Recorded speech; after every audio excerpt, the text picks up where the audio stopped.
Cool. Hey, good evening, everybody. We are back tonight. The date is the 26th of the 11th, 2017. So far on the panel, we have Judith from Israel, Patricia from the UK, me from the UK, and Artist from Germany. And what we're going to do is, or what Artist is going to do, is a continuation of these electrical strikings which happened over the plane we lived on. And who'd like to mention that it's a continuation of Chris Monk's work. So, Artist, I just wanted you to explain a little bit about Sun and Moon, because I had one comment on the channel, and I asked you if you could explain what Sun and Moon is and then go into your research. Well, indeed, like you already said the last word, we are about researching everything on the flat plane.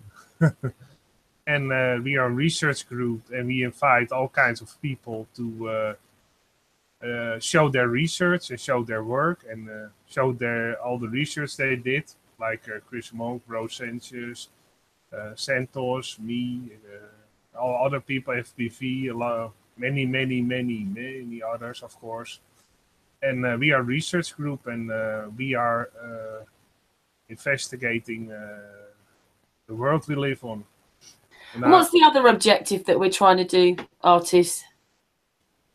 We invite everybody to bring everybody together as best as possible. Yeah, indeed, bring everybody together as best as possible, and exchange all our research we do, and and that's basically what we do. One big family, and exchanging research about everything. And that's why I like this channel, because sometimes people come on who have a puzzle piece that fits in the puzzle I'm making. And that's great that we have a research group like this, that everybody has a puzzle. And sometimes you don't know the people who has that missing puzzle, and they bring it to the table, just like in our lesson laying out. Dre had a puzzle piece he showed me. And I thought, well, wait a second, that is interesting. I'm going to investigate more about this, those Lindenberg figures. And they were exactly fitting in my work. And that was one of the missing puzzle pieces. So that's why this group is so great, that you sometimes, out of a direction you least expect, somebody brings the piece of research they did, and then you think, oh, that's it, that's the missing piece. Now I can go further with my research. So that's great. Yeah, and that's kind of what happened last night as well, by the way, because there's a few things he made me think about. I don't know if he made Santos think, maybe Santos made him think, he made Santos think. Of course. And then not just that, Bro Sanchez on this last bit, I didn't know, as I said, that he was recording. Our link finishes at 8 hours. That's as long as we can stream for. So of course mine just stops, but he's on OBS or something, and it meant he could go on for as long as he liked. And so there was a part that I thought we were on an after hangout, and I was yip yapping away to him. I didn't realise we were live on his channel. Anyway, in that he's going, "You've really made me think about some things." Yeah. And that's what it's about. It's about it's not about being shut off and you know everything, because we don't know everything. No. You have to be open to other people, their works, because sometimes I see work that I don't like for maybe 70%, but that 30% that is in there sometimes helps me understand other things I'm investigating. So even though if you don't agree 100% with somebody, they still can bring some things to the table that you think, hey, that's interesting, that I didn't know that helps me in my research. And sometimes even that little bit of video that's got me and Bro on it, he says there repeatedly, "You've made me think about things. You've made me think about things. You've made me think about that. I'm going to look into that. I'm going to..." Well, that's more exciting than a wall, isn't it? Oh, I know everything, and all that anger and everything. We don't know everything. No. We're all learning still. Anyway, I just wanted to say that's a thank you, Artist. Yeah, you're absolutely right. We are a research group, and we research things. And a community, both. it's the researching and the people. Without one, there's nothing. Indeed, indeed, the people. That's the important thing, of course. Of course. Yeah.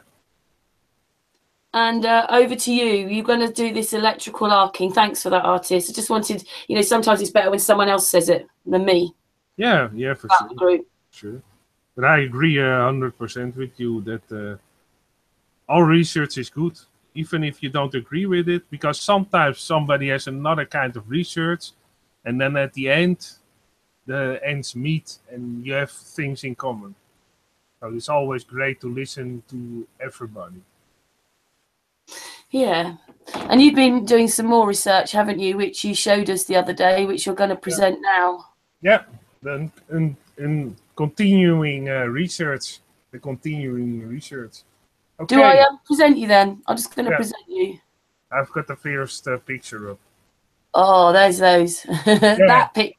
Well, I think I start a little bit with I discussed last time around. Let me clear my throat and take a sip of my tea, and then I'm going. Are you going to go for as long as Bro? 10 hours? No, that's way too long for me. And did anybody notice he didn't go to the loo and he didn't have a drink? He did when we finished streaming on Sun and Moon. He went to the loo, but he just went for 8 hours. I was stretching it, maybe. Yeah. I don't know. Maybe he has a bottle under his decks. Who knows? I don't know. Yeah. Okay, here's the next bit in the presentation. First, a little recap of last time. These are those spheres that Dr. C.J. Ransom did in certain kinds of sand. That you can see how the sand reacts to a discharge of electrical experiments, positive and negative discharges and everything. You can see that outer rim, sometimes the middle is pushed up and the rim, and you can see all kinds of shapes happening, but most of the time you can see the rim very clear. Those electrical discharges here, some couple in a row, so it's not always one, it's sometimes there are a couple like here. And if you look at another one who did those same kind of research with sands and metal, powdered metal, and powder metals fused with the sands, and then a discharge in it, and you can see positive and negative discharges, and you can see that happening the same pattern. It goes out almost like a snow crystal a bit. Here's another one. You can see all those lines going out and towards each other. You can see clearly the discharges. Here's another one just to show you all the experiments William George Armstrong did with the discharges. You can see the pattern and some all things going out in different kinds of shapes. So you can see all the shapes that are happening when you have discharges. This already looks a little bit like a plant almost, or on the surface. Here you have found another one I didn't show last time. You can see those discharges just in like with that other guy. Only there's some more points and a nice round discharge. This one is also interesting from George Armstrong. You can see this nice discharge to somebody in the chest last time. And it looks a bit like a human eye. So I thought, well, let's see Artist, these pictures are quite old, aren't they, the ones that you're showing us? Yeah, this is from the 1800s. So that's very old. And after that, there weren't a lot of people who did that experiments again. So basically, there are two guys, as far as I know, who did those experiments. And I'm glad you can find them in old archives. It's sometimes a little bit hard to find, but you can find them if you have if you type in electrical discharges. For sure, you will find these. And this again, like somebody said in the chat, looks a little bit like a human eye. And I thought, well, let's see how a human eye looks. Well, you can see looks the same. Also, that black hole in the middle. You can see all those lines going out, electric lines. So that was very interesting. That looks a lot like an electrical discharge. And I found out what Dre was mentioning was the Lichtenberg figures, and I thought, well, let's check into that. Basically, it's a microwave transformer. There's an old microwave, and you hook those up, those electrical clips. You discharge them in a piece of wood.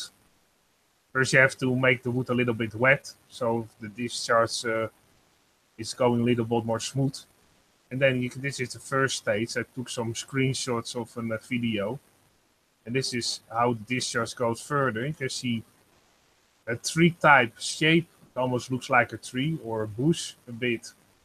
Very organic. And then it goes further, and at the end it meets towards it. So the discharges are looking for the other charge to click onto each other. You can see a tree type of shape. That was very interesting. And I thought, well, those three type of shapes you also see on the Earth. This is another Lichtenberg figure, so you can see that the shapes sometimes differ a bit.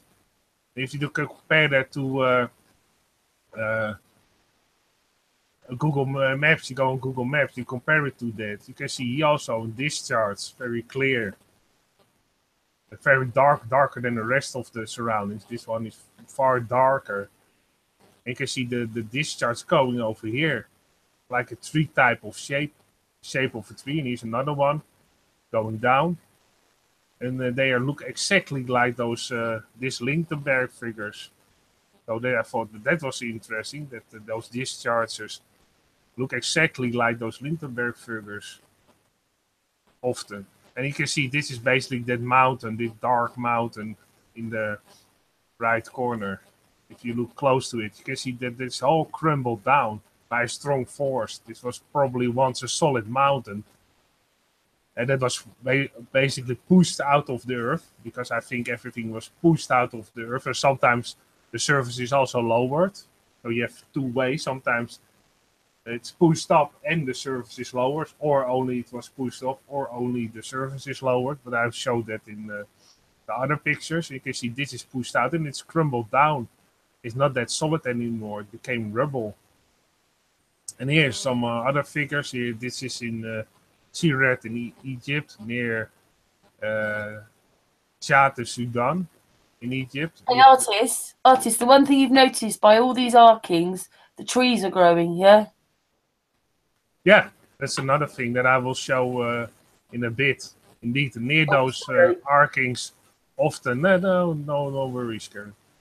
Often near those discharges, the trees grow better. You can also see these are basically also plant life in those arkings. And I have one that I can zoom in here. You can see also these discharges very clear. And here in the mountains, and indeed, like Karen mentioned, those trees are very nearby here. In those arkings, the discharges in the mountains even, it's most time the most fertilized ground in the area. And what's also interesting, sometimes you have those strikes, a positive and negative strike, and you don't see nothing on the surface. Well, often it's underground. Like this jewel cave, it's a national monument, and it's also near those discharges near the petrified forest, because you don't, in the petrified forest, you sometimes don't see those tree-type shapes, those electrical discharges, but they are underground. So that's interesting that sometimes it's not on the surface, it's underground. And this one is just found one in Africa, in Botswana. Well, this looks a lot like a tree. So there are trees on the flat surface, only they're not vertically, they are horizontal. Because this is a very clear tree type. That's crazy, isn't it, artist? Yeah. It's very, you can find this very easily. If you zoom in on a part of Africa that is South Africa, you can find this shape very easily. In Botswana, Africa, it's even on a high altitude, you can see this very clear. And this is also a discharge that I found in Australia. I thought let's see also other countries, and you can see this is the discharge. You zoom in, very clear, that rounded shape. just like those tests they did with powdered sands and powdered metals that you get a discharge. This is exactly the same shape. And you can see what happens around it. If you take a look, you can clearly see that those discharges here, all the mountains are pushed aside. Very clear, like a ripple effect almost. So it's a very strong force that went straight through this surface and pushed up mountains and pushed down surfaces. Here over here you can even see those tree type figures, because there isn't even water in this area. But still you can see all those lightning strikes. They just like lightning in the sky. That is also electric. Also looks like that, and it also looks like trees. So it's all electric, magnetic discharges. And then you get all these kinds of shapes, those craters and those pushed up surfaces. And this is a close-up of that. This mount, near Mount Connor. This is the Boos Bluff crater. So, interesting name. And this is basically near that, close by. And this is the Mount Connor. And this is pushed up. So this is pushed down into the surface, the Earth. And this is pushed up from the surface from the Earth. And again, see, like in those experiments in the beginning, you have a rim around it. Here you have a rim that is pushed up a bit. Then the rest is lowered a bit. You can see that. And then this is pushed up again. So you have an outer rim that is pushed up. Inside it's pushed down a bit. And in the middle it's pushed up again. So often this kind of shape you can see with those electrical discharges. This is from the side. No, you can clearly see it. Yeah, to me it looks like it was pushed up, very clear. And again, like Karen mentioned, a lot of trees in this area and surrounding. There are also trees, but in this area, the trees are the biggest and the highest, almost 99% of the time. So that's interesting. This basically distance is 184 kilometers from Mount Connor to the Boos Bluff crater. You can see the electrical discharge happening. Here it's very dark, and here there are waters again with salty waters. That's also often the case that you have salty lakes near them, because the salt is attracted to that area, and also iron and minerals are attracted to the area. Often those mountains are rich of iron or minerals. And just like I showed near that area, very close by is this Nicholson's gold mine. So you can see even gold is attracted to that area. Artists, when those arkings happened, yeah, it's what Chris Monk reckoned as well as you, that this would have all taken just minutes to do. Yep. This whole thing would happen just. Yeah. Because indeed, yeah, it takes minutes, because sometimes you see it's frozen in time. You can see it happening also with those balls lying around, because a lot of the times near these strike zones and in these electrical discharges, you see spherical balls lying around. And this is another crater. Again, you can see the outer rim is pushed up again. And near that is the other surface is pushed up. And this is pushed down, basically pushed down. You get a ring around it. And again, trees. Very all the trees. Artists, just to let you know, Chris Monk's in the chat room. Okay, cool. Hey, Chris. Hello, Chris. Thanks for being here. Hello, Chris. Hello, Chris. Yeah, if you want to come on, please do. Yes, Chris, if you wanted to come on. You can come on. If you don't, it's all right with me. Okay. We love you, Chris. Oh, yeah, sure we do. We love everybody who does great research. Oh, he's a friend as well, isn't he? Oh, yeah, for sure. He's very nice to me all the time.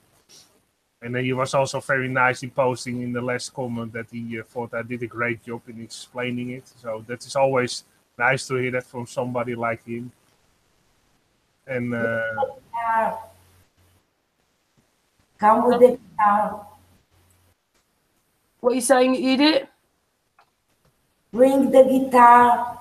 Yeah, Oh, yeah, we missed the guitar. yeah, for sure. Yeah, an artist misses playing his little mouth organ. Yeah, sometimes Chris has also interesting things to say, and we do research, and we fill the research time in with the guitar and mouth harp. Yeah, it's always fun. But let's go on a little bit. This is another crater. This is again, you can see one is a crater, one is pushed up again from the ground, very very clear, and it's iron rich or metal rich. And near that site, dus near this site where those mountains are, these are the Ngumbam cliffs near the Wolf Creek crater. So this is the Wolf Creek crater, and these are the Ngumbam cliffs, and this is all in Australia. And near that, again, you have those stone spherical balls, like I mentioned before, around. Sometimes they are still attached to each other. Sometimes they are loose. And you have another picture. You can see all, not one, well, tens, a lot of them lying around, those spherical balls. And it's often the case with those electrical discharges. You have these spherical balls that are formed, and sometimes they appear to be shot out of the ground and then landed back on the ground again. And here is the same thing happening. Again, those flattened mountains, they were pushed out of the ground. Some people say those are those trees, but I don't think so, because you don't have the rest lying around. It's much more much more likely that it is pushed out of the ground. But again, you see this on an other from a plane. This field of pushed out of the ground mountains. But near that you have those trees lying. Well, what I think that there was once a forest, maybe high trees, maybe trees of 20 meters high, 40 meters high, like that height, not higher, I think, in my opinion. But those trees were petrified, and maybe also turned into minerals almost by the strike. So the strike was happening so fast that they turned the trees into minerals, and they petrified the trees. It was caused by the strike. That's my opinion. What happened, and it's more logic, because here you have those flattened mountains in the distance. This is that area I showed in Arizona, and you can clearly see all those trees that are in that strike zone region all turned into stone. So I think that what happened, that there were, well, big trees around, but not that big that some people think they were, just maybe 20 or 40 meters, and that's, I don't want to go farther than that high. And they were struck by this electrical strike and discharge, and the trees went to became petrified. Here you can see this surface also almost like sand, petrified. It became solid. The ground became solid as a rock because of those strikes. You can see the shapes, very strange shapes you get, and it's also pushed out of the ground. You see in this rim, it is also pushed out of the ground, like the surface was almost like it was cooking. Like you're cooking a pancake. Sometimes it bubbles also, and you get the surface like this. So the surface was boiling and was pushed out of the ground a bit. And you get this kind of surface, and you can see those flattened mountains in the back that basically was part of the huge strike that went down in this area. Again, you can see here, this is the Barrington crater, very big crater, and this is a hill that. It's also interesting, this hill fits almost exactly into this crater. It's almost like an electric socket. It fits into each other, and the mountains in between are pushed up from the ground. Very, very clear.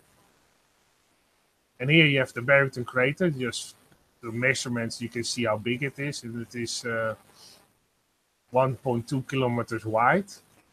But it's very wide. You can see people inside, and you can see how big it is.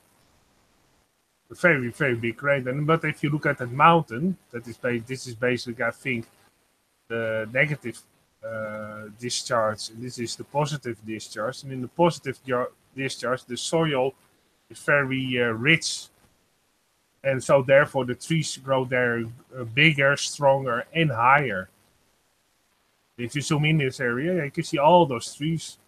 This is basically this area zoomed in, and the surrounding areas don't have a lot of trees. Only this soil is very fertilized by the strike, and that makes the tree grows bigger and stronger. So that's very interesting. That is often the case with those strikes, that the soil is enriched and the trees grow better. Thanks for noticing it, artist. Also here you have also a hole, and this is also what you noticed, isn't it? You suddenly noticed that around all these sort of root arcing part, all the trees were growing, and you realised they weren't growing up. It was growing sort of, well, they are growing up, but if from the air they look vertical, isn't it? Yeah. Well, those strikes appear to be those are horizontal in those areas, and this area is the trees grow better near those strikes. And again, here you have in Easter Islands, those strikes here, you have basically three strikes in a row. Maybe they're more underwater, because sometimes underwater there are also interesting things, but yeah, it's unfortunate that you can't look underwater in Google. But you can see this one was the third one, is basically swallowed by the sea. You have three mountains that are pushed clearly out of the ground, because this is not a normal mountain range that the plates go against each other and were pushed up a bit. These are pushed out of the ground by an electrical discharge. And here again you have a mountain with trees on it. Here on this side you can see not very big trees, but again the most of the trees are in this area again. Yeah, here you have a whole patch of trees, here. There's also a hole with trees in it. So trees are attracted to that area. Also minerals and iron-rich things are attracted to this area. You can see a big hole and a big mountain. This mountain again fits almost exactly into this hole. That's often the case. This is a close-up of the hole. You can see this pushed into the ground. You have a lake and a lot of trees surrounding it. You can see that here a little bit better. And also smaller bushes here, very small bushes. This is mostly the area that is enriched with fertilized ground. And then again, it looks like those experiments, just to show you that this looks a lot like those powdered sands. Those experiments, the same shape occurs. And what is inside those craters is also interesting. Those statues on Easter Island, because this is still Easter Island, look in toward this crater. So this is interesting. You can see those statues looking in toward the crater. Most of the time people only think, well, they're only on the coastline looking at the sea. No, there are also those statues looking in toward this crater. So it must be important. Otherwise you don't build a whole lot of structures that look in toward the crater. Because it's secret ground, probably. And they knew that it was important. Here you can see again those a little bit close by those mountains on Easter Island that were pushed out of the ground. And you can again see most of the trees are in that area again. Here you can see it from the ground. This was only one picture I could find of these three mountains that were pushed out of the ground. And you can clearly see it's pushed out of the ground. Like you have a piece of clay and you put your thumb under it and you push, you get the same type of shape. And this is in Castle Rock in New Zealand. You can see a big strike happened and basically turned the mountains into rubble. A very big strike. You can see those mountains again are pushed out of the ground. Very clear. On an angle, it's a little bit on an angle, sideways. But here you can see it's pushed out of the ground in the distance. Yeah, pushed out, very clear. The weathering is very big on those stones. Maybe those holes were caused by weathering. Maybe it was because of the strike. I don't know for sure. I have to do a little more research about it. You can see the size of those rocks. Those are very big. Here's a bicyclist who's bicycling through those mountains. And you can see the strike in all kinds of directions of that mountain. very strong force, because you can see all those rubble lying around, all those stones lying all over the place. They were shot out of the mountains, yeah, all around, and those holes. What is also interesting on this side, you can see those holes against in the stone. Very strong force made those holes. Maybe this is where those balls were extracted and were shot into the ground, or in the air, and then later onto the ground. It's also spherical shapes, or spherical balls, or spherical shapes in the stone. And what is also interesting, I saw this video, and you have here a structure that is very sharp here, with edges that are very sharp. If you zoom in a little bit into that, you can see a very sharp edge. So what is a possibility on this strike zone? Often they build nearby, or actually on the site, they build ancient structures. Or there was already an ancient structure because of the electrical harmony in that area. Yeah, but they obviously knew, didn't they, then, that there was a lot more, like if the trees were growing there and the rich soil, they knew, didn't they? Yeah, of course they knew. They were very smart, because they built neolithic structures that are so advanced. It's even hard nowadays to build those structures. And you can see, what is interesting, you can see those mountains pushed out of the ground. But where is that hole, that sinkhole basically, that negative charge? Well, it's underground. It's a hole underground. So sometimes the discharge is not vertically, it's horizontal. So you have a horizontal discharge. That's why you can clearly see here also in this picture. I'll go back a little bit. The discharge is horizontal here. And under the ground, under this big mountain, you can see that the discharge is under the ground. It's basically under there. So that's very interesting, that the discharge was under the ground. Sorry. And if you go further, you have the distance also, for instance, Devil's Tower. And you have the place called Sundance in Wyoming. And you can see this is a crater that was pushed into the ground. I will show it closer by, but basically this is Devil's Tower in Wyoming. Well, it's a little bit another state, but this is in Wyoming, Sundance, Wyoming. So you know where the location is. The distance between those mountain and this crater is almost 38 kilometers. And the discharge is also, you can see that on the surface, yeah, a little bit over here, but probably the discharge is under the ground. You have caves under the ground in this area where the discharge happens. This is Devil's Tower. Well, for me, it's very clear it was pushed out of the ground. You see the size. I always like to show the size with a figure on it, so you can see the scale of this mountain. It is very huge, very straight corners in an hexagonal shape. You can see that from the ground, those shapes. It's like, it's artist, it's like sequoia tree. Yeah. Yeah.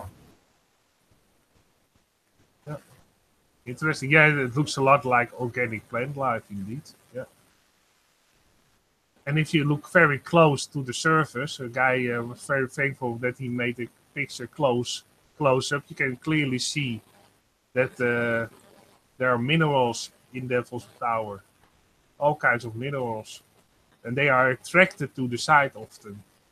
And then you can see all kinds of minerals, or sometimes it's iron rich or metal rich. And you have also in the coastline of Northern Ireland, you can see that it was pushed out of the ground. And if you compare it to the shape of a honeycomb, you can see also they use the same shape. So there's something with this shape that is very natural to occur. That's why I showed this beehive. That you can see that is a very natural shape. Also insects make. This is Devil Tower pushed out of the ground, very clear to me. And this is that other strike that is nearby Devil's Tower, near Sundance, Wyoming. And you can see the star shape into the ground. It also looks very like this experiment of a discharge in powders, metal powders and sands. You get the same type of shape. So that's very interesting. And this is another one. This is Dupont du Tape in Colombia. You can see this is also from, this is very clear pushed up. You have an observation deck with a thrift store and everything, and you can buy probably pictures of this mountain. And you have Artist, it's a very interesting question in the chat room right now that Trouble's asked. Okay. She put, push those mountains out of the ground. Does it change the nature of the rocks raised, or is it just raising certain types of rock? It raises the rock that is in that area, but it attracts metal from the surrounding area. So with the discharge, the mountain is pushed out of the ground, but it's not only that rock that is underneath that is pushed out, or the surface that is pushed out. It's also it attracts minerals and metals from the surrounding area. It is like a magnet. It attracts all the minerals and metals from the surrounding area, and that they are pushed also into that rock. So often, like I showed before, you have minerals in those rocks, or it is metal rich, iron rich, or it's gold with gold, or other kinds of metal, copper. Hope that answers this question.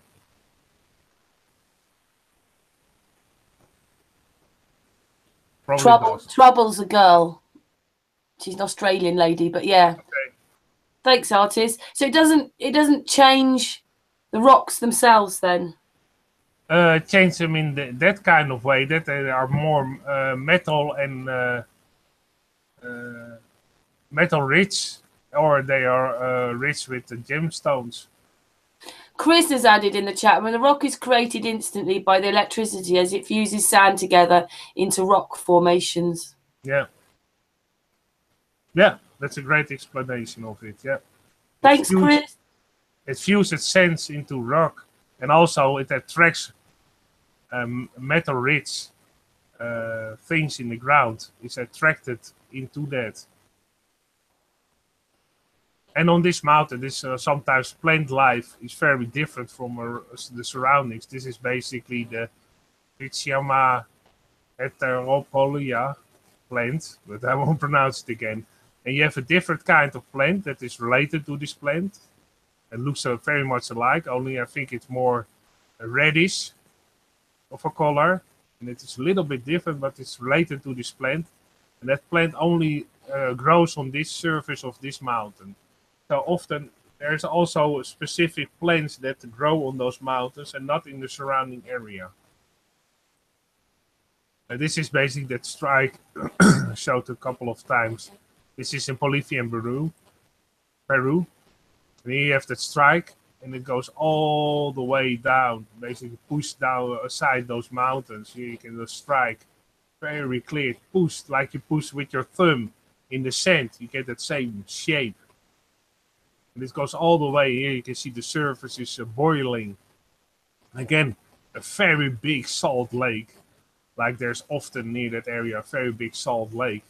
And here, this is the end of the strike, and this is 18 miles from point to point. So you can see the distance. You get a bit of, you see how big of a scale this is. And the strike goes all the way up, and in this lake, artists, and they're not showing any curve, are they? No, very flat. Yeah, all flat. I think it also on a flat surface, those strikes are far more easier. If you have a rounded surface, that strike wouldn't appear to be the same shape, I think, in the same kind of fashion. So I have to do a little bit more research on it, but I think those strikes only can occur on a very level plane, in my opinion. And even in Africa, you have those strikes, and here, if you look closer on these mountains, you have here the darker mountain. You zoom into this. Sometimes you can't zoom into a mountain because the image is not very sharp, but sometimes you can in this way. And you can see again, they are extracting material from the mountain that is iron rich, probably. It's a kind of metal they are extracting. So that's often in the mountain. And this is again the hole, the crater. And it looks like it's a centrifugal force. So the force that was turning around, the spin and everything outside. Again, you have here, if you look very close, those three type of shapes. So it's all electric. See, there's no water over here, but still you can see all those trees type of shapes going outwards. So that also proves very clear those three type of shapes that look a lot like those Lindenberg figures I showed before. Very, very clear. So that's also very interesting. And you have those holes here. You have basically a very big hole. And again, the middle part is pushed up. So again, the same type of fashion. Here you have two smaller ones nearby and then a bigger one over here. Again, you have the outer rim is pushed up, then it was pushed down, and the inner circle is pushed up again. And here you have that in South America, and near Antarctica, you have a big strike zone all the way going here. It was pushed very clearly, and this was the end. And in this area, you have all kinds of different kinds of surfaces on the Earth that look very strange, like this one, all those balls. Again, exactly like those experiments I showed before from William George Armstrong and Dr. C.J. Ransom. Exactly like those experiments. It's very, very interesting. Here's another one. You can see all those craters and mountains here. This pushed down, this is pushed up, this was pushed up, this was pushed down. It's almost like you were looking at the moon. Maybe sometimes they will make a landing on Mars here. Look, it's Mars. And they will fake it like they often do. Here, and those here you can see this one is pushed down. Again, you have a salt lake here. The surface is pushed down and it's boiling the surface. And here the surface is pushed up. So it's pushed down and up. Here you have another strike zone that looks very similar in that one in South America and in Antarctica, but this is maybe the northern part of South America. This is Mexico. This is the Caribbean Sea area. Whammo! We went straight. You can see this line going up. Okay, and also here on the surface, those mountains are pushed here up, pushed aside. Everything very, very clear to me. And you have those sinkholes in this area. The ground is not that stable anymore. The sinkholes. Yeah, if you have a bigger sinkhole, this is a house. I wouldn't like to live here because it appears to be very dangerous. This sinkhole, and maybe the ground sunken down because of the electric strike. The surface is still not that stable in certain parts of the world. And again, those spherical balls, like I mentioned before, in this near this area, you see where you have this big sinkhole. You have those spherical balls, and here you have spherical balls that are still into the ground. So it's very probably it happened like those balls were shot out of the ground because of the electrical discharge and then fell back down to the earth again. Because most of the time you can only see just the surface of the balls because those were dug up from the ground. So that's very interesting that all near those strike zones, you all those spherical balls lying around almost every time. Sometimes I can find those spherical balls, but they are probably are around. But yeah, you don't have photographs of them. So I think maybe near to 100% of the time you have those spherical balls. Only sometimes you can't find the pictures of them. And this is just another example. This is in Kazakhstan. You see an electrical discharge, going to the mountain. Basically, it's squashing the mountains flat. And near that area again, you can see those Lindenberg figures above. You zoom in a little bit here. You have all those three type of shapes. Again, here, very big ones, all near that area. And basically, these are pushed out of the ground, but it's also like some electric charge went over it. So it was pushed up and then it was smeared out. And near in the middle part, near this middle part, surrounded are again spherical balls. And if not one, thousands lying around. Very, very, very interesting. And then again, like you mentioned last time, it appears that they were spun around because you have those lines. When you have a potter's wheel and you spin some clay on a potter's wheel very fast, you also get those lines. If you have handmade pottery, you have to look. If you look inside, you see all the same kind of lines in pottery, and this basically is still fused together because the strike happened so quickly. This ball couldn't be separated from each other. Sometimes they are, so that's also fits that it was happened very fast because sometimes in the process it is frozen. And again, another picture of all those balls lying around. Sometimes they are broken because of the weathering. Most of them are still whole. And if another discharge in Romania and Bulgaria, what? Okay, here we go. So a very big discharge. Boy, and again, you can see those mountains look like three type of shapes here. Also here, this area, almost like you have. If you draw a tree, it almost appears to be the same. So the trees shapes are there, only they are horizontally. And again, near that mountain range, the most trees, normal trees, they are growing there. Again, near that area, nothing around it, nothing. And near that area of the strike zone, again, the most trees are there. And they are often the highest trees and the biggest trees. And again, near this, in this area, and that's interesting where those three type of shapes are. There are the balls again in this area. You can see there's again spherical balls. Some are still attached to the mountain because they were stopped in the process. Probably if the process of that electrical discharge happened a little bit longer, just a couple of seconds, those round shapes will probably came loose from the surface. But in this fashion, they are still attached to the surface. This one is loose. Artist, can I ask you something? You know, you said that those trees, you know, when you showed us the petrified forest, and they're like crystals, and you reckon that when the arcing happened, it changed those trees. Yeah. Do you think the same happened with these balls and things? They've been petrified due to the arcing, but there was something else that's been petrified, mud or something, because someone's put mud fossils. Yeah, could be mud fossils or other kinds of fossils.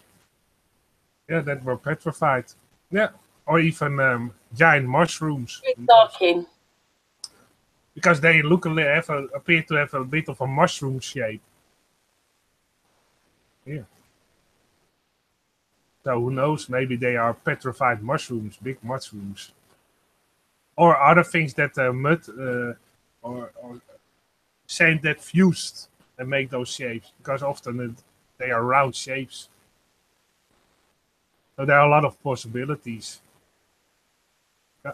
But it's all petrified, or it was pushed towards the surface, and it was coming out of the surface. Because again, you can see the weathering on the stone surrounding these structures is much more.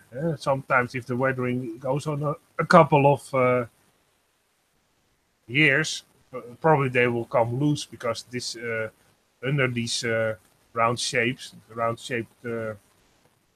petrified or maybe fused sands is not that hard as those round shapes on top. So if the weathering goes on a little bit, those become loose and become loose globes or spherical shapes.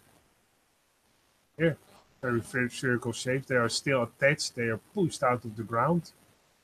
Maybe they are petrified plant life. Who knows? Here you have another one that is still bubbly. This process is still stopped in a certain type of stage. So you have this stage And the next stage is that all those balls become bigger and become loose. This is pushed again out of the surface. But the process was stopped in this moment. And you see this ball is still trying to get out. If the process lasted a couple of maybe seconds longer, this ball would pop out, and this was shot out to the sky in all directions. And this is a great example of actually when the process was stopped at a certain time. Here's another spherical ball that went up and came down, and it had a centrifugal force going around. Probably very warm or almost very hot. It became very hot and intense, and it spun around and came down. And this is a meter thick. This dolmen is a dolmen construction, metallic structure. That the ball came down and went straight through the structure, and then spinning away. And then you have this is near Camps Island. You have also all these strikes, so you can see very clear. And again, all kinds of things happening. Lines, yeah, all those lines. I talked next time also show those lines. All the way lines. It's almost like writing paper. All the lines are going this direction. And if you in this area again, near Camp Island in Russia, you have those spherical balls lying around. But sometimes they are very big, almost 2 meters or 3 meters. Sometimes they are smaller. Those are, I think, 1 meter in diameter. And you have also smaller ones. These are basically the shape of marbles. Not that very big marbles. When you played when you were a kid, you played with marbles, and those are the same size. But you can see they are iron wrists, but they are rusting. Surface is rusting. So iron is attracted to those balls and to those mountains. All types of metal and is attracted to that area, and therefore it's always rich of metals and gemstones. And this is an area that's also very interesting. That is in Ferro-Kans in Russia. And basically, the surface is going down. What is interesting, this is almost 2 years ago, and you can see the surface is going down, and you have the mountain again, the strike zone, big strike zone, and again you have a crater, but that crater has a very interesting shape, and it's still expanding. Here you can see it's very small. This is 10 years ago, and this is only 2 years ago, so it's still going on that strike. That electric energy is still there, forming a bigger crater. So sometimes even the process is not stopped, but it's still going on. Sometimes it's almost not noticeable, but it's still going on. But that was very interesting to me. And it has the same shape as those experiments those investigators did, Dr. C.J. Ransom and William George Armstrong. Did those experiments with sand. So you can see this shape looks almost exactly like this shape in Russia. So that fits perfectly those experiments. You can see how big of a drop. These are people. What a big of a drop down. Artist, this to you reminds you of the Grand Canyon, doesn't it? Yeah, for sure. It does remind you of the Grand Canyon. And probably because in this area the surface is not that stable, it's still going on. The surface is probably also becoming lower and lower, this surface. So it's still sinking down, sinking down, sinking down. So and it's still expanding. So maybe in 500 or 1,000 years, this area becomes so big that it looks even more like the Grand Canyon, but it already does look like the Grand Canyon. Hey, Artist, something else just to say to you. FPV in the chat room reckons his opinion is the sun or the moon arced there at some point. Yeah, who knows? Yeah, it's all electrical. It's all electrical things on the Earth that and also the Sun and Moon are probably have to do a lot of it because the Sun and the Moon are also electric and in an electric field of the whole Earth. So they, of course, they have to do something with it. Yeah. Here you can see how big of a drop it is. Here again, this almost looks a bit like the Grand Canyon. It's not that high, but it's still sinking and expanding. So you can see that the very big strike zone in the distance.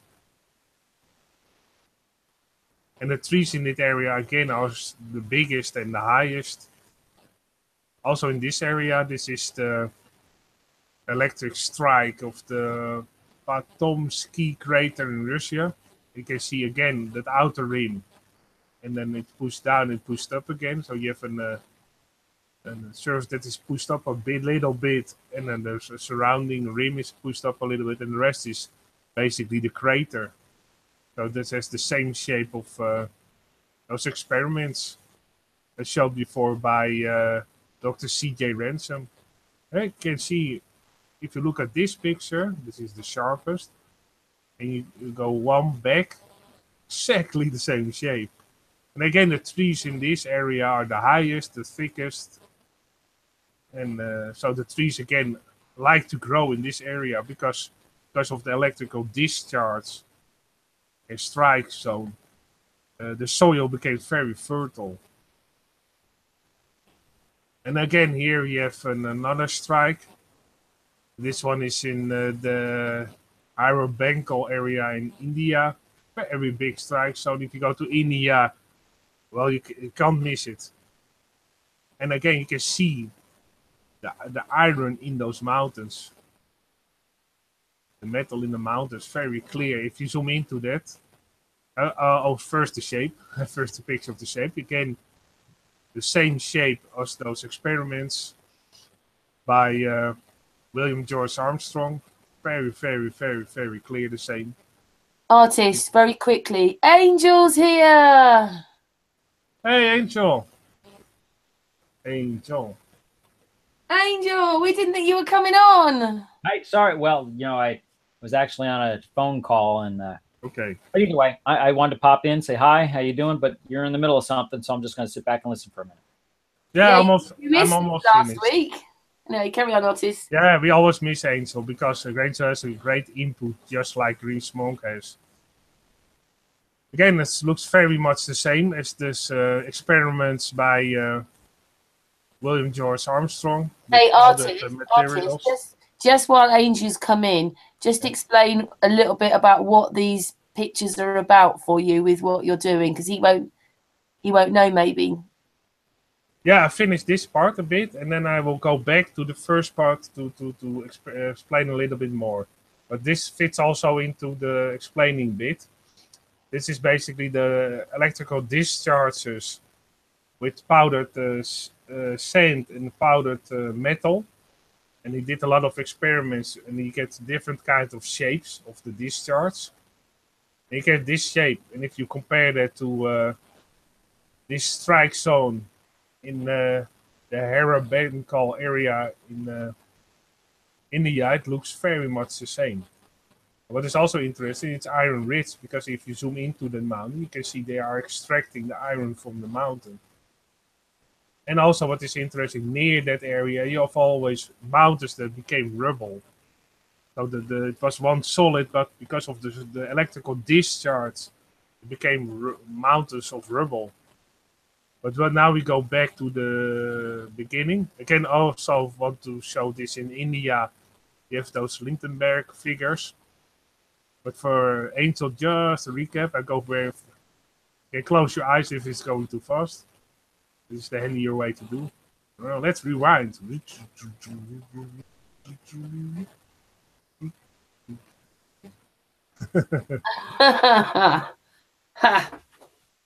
Rewind. I think you'll like all this, Angel. Okay, this is the point that I want to come back to. This is some experiments that I showed in the beginning from William George Armstrong. It was done in the 1800s with powdered metals and powdered sands, and then a discharge in it. Also, he fused sand with certain kinds of metal, and then he put a discharge in it, and you get these types of shape, or this type of shape, or this type of shape. And if you compare that this one to a human eye, for instance, it appears to be the same shape, very clear. And that proves that our eyes are also electrical, and all humans are basically electrical and have certain frequencies. Do you know / have you like paid attention to how our eyes actually transmit the colors to our brain? You know, our eyes are part of our brain. Yeah. Our eyes are a nerve of the brain. There are 4 sets of, I forget what they call them, like nerve sensitivity levels. And depending on the color band, was it green, red, and blue? Yeah. That the certain frequencies stimulate them and act as like transistors to allow a chemical reaction to go. And based on the amount of electricity that flows, we say, oh, it's that intense of blue, oh, it's that intense of red, oh, it's that intense of green. And then our brain reformulates the image, but it's all electrical. Our whole bodies are electrical. Indeed. Yeah, I agree 100%.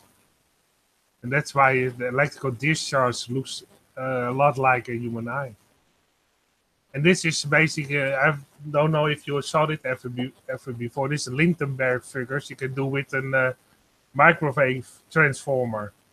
And you can you do basically a discharge of electricity into wood. And you get these type of shapes. It's basically stills from a video. And they appear to have a shape of a tree a bit, because also lightning. And what I was telling in the beginning, this is also a Lindenberg figure with an electrical discharge. Also looks like coral. Yeah, like coral. Yeah, indeed. It also looks like the surface in sometimes deserts. Here you have that electrical strike, and you see that line, and the discharge has the same shape. And also in here, you have also those discharges that look a lot like those Lindenberg figures, and the mountains, the mountain ranges, even clearer. Because what I think that happened is that there was an electrical discharge that formed those figures, and later on, and also occurring when it was occurring, the waters were flowing to that area because it was lowered. The electrical discharge, also with the Lindenberg figures, it basically burns into the ground, makes the surface lower. And when the surface is lower, all the water goes to that area, of course. So that's why often in those areas there's water, but not always. Like here in the desert, there's no water around. Here, there's no water around, but still you have those.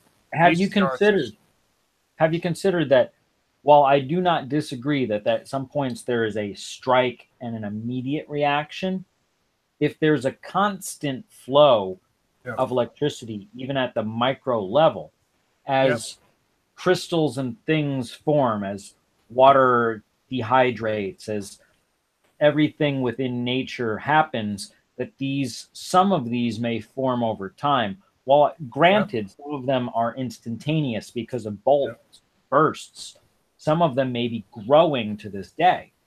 Of course, I have even a picture of it, Angel. If you just a moment, look where it is. That's because I also thought in that same way that I thought, well, it's still occurring in micro levels. Sometimes you can see it clearer. I have to look further at the discharge. I had a picture somewhere. Oh yeah, over here. Sorry, hoor. I'm talking for an hour. Sometimes you have to clear your throat. This is basically this is the electrical discharge. You have the mountain, you have the crater. But this is 2 years ago. But if you go back 10 years ago, it looks like this. So it's still going on because this is, the shape is expanding, very clear. So you're absolutely right. It's sometimes the process is still going on. You can see it on Google Earth. This is not that big.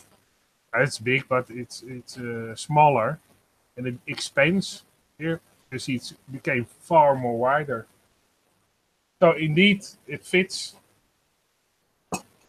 Like there's a natural draw of some way, whether it be geographical. In this way, it might be water flow, and the water is taking sediment with it. But in some cases, I'm not opposed to the idea that because this whole electrical universe thing is kind of picking up steam. Yep. Most people have been into the whole heliocentric and heat and, tornadoes and hurricanes being formed by hot water and cold water and hot air and cold air, and ignoring the whole electrical universe, which I really think is much more reality than just the hot air and cold air. Granted, when there's electricity, it normally generates heat, and hence, yes, there is hot air. And it could have been that scientists, again, 100 plus years ago, that weren't clued in on the whole electrical idea, that were just doing measurements and said, oh, hot air rises. Oh, that's what it is. And we're benign to the electrical side of it. Yeah. But I do still believe that there are ley lines and points of energy where certain parts of the ground, the terra firma we live on, are pulling energy in due to iron veins and other natural minerals. And there is a natural flow of electrons in direction A or direction B.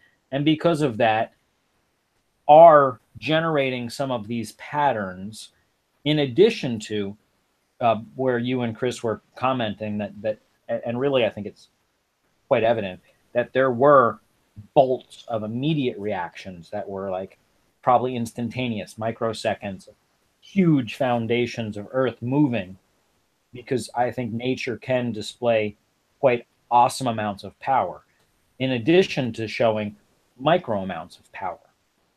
Yeah.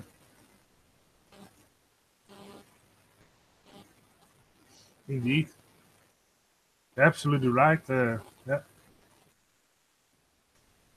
Thanks, Angel. Yeah, thanks for saying that.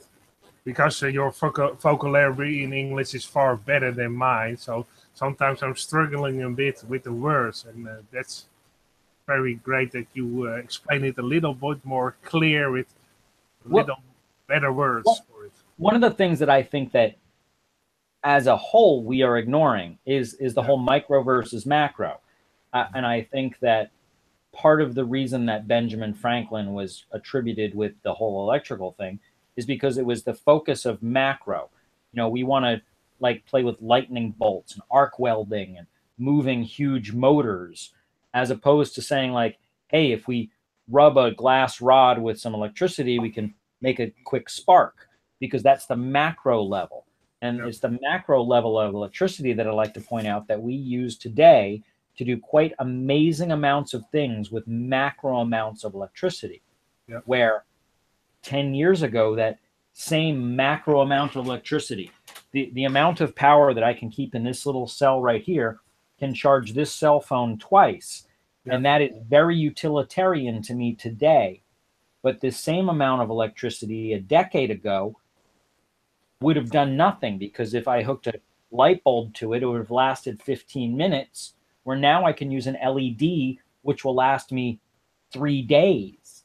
So it's how efficient we've become with our electricity that today we can use micro amounts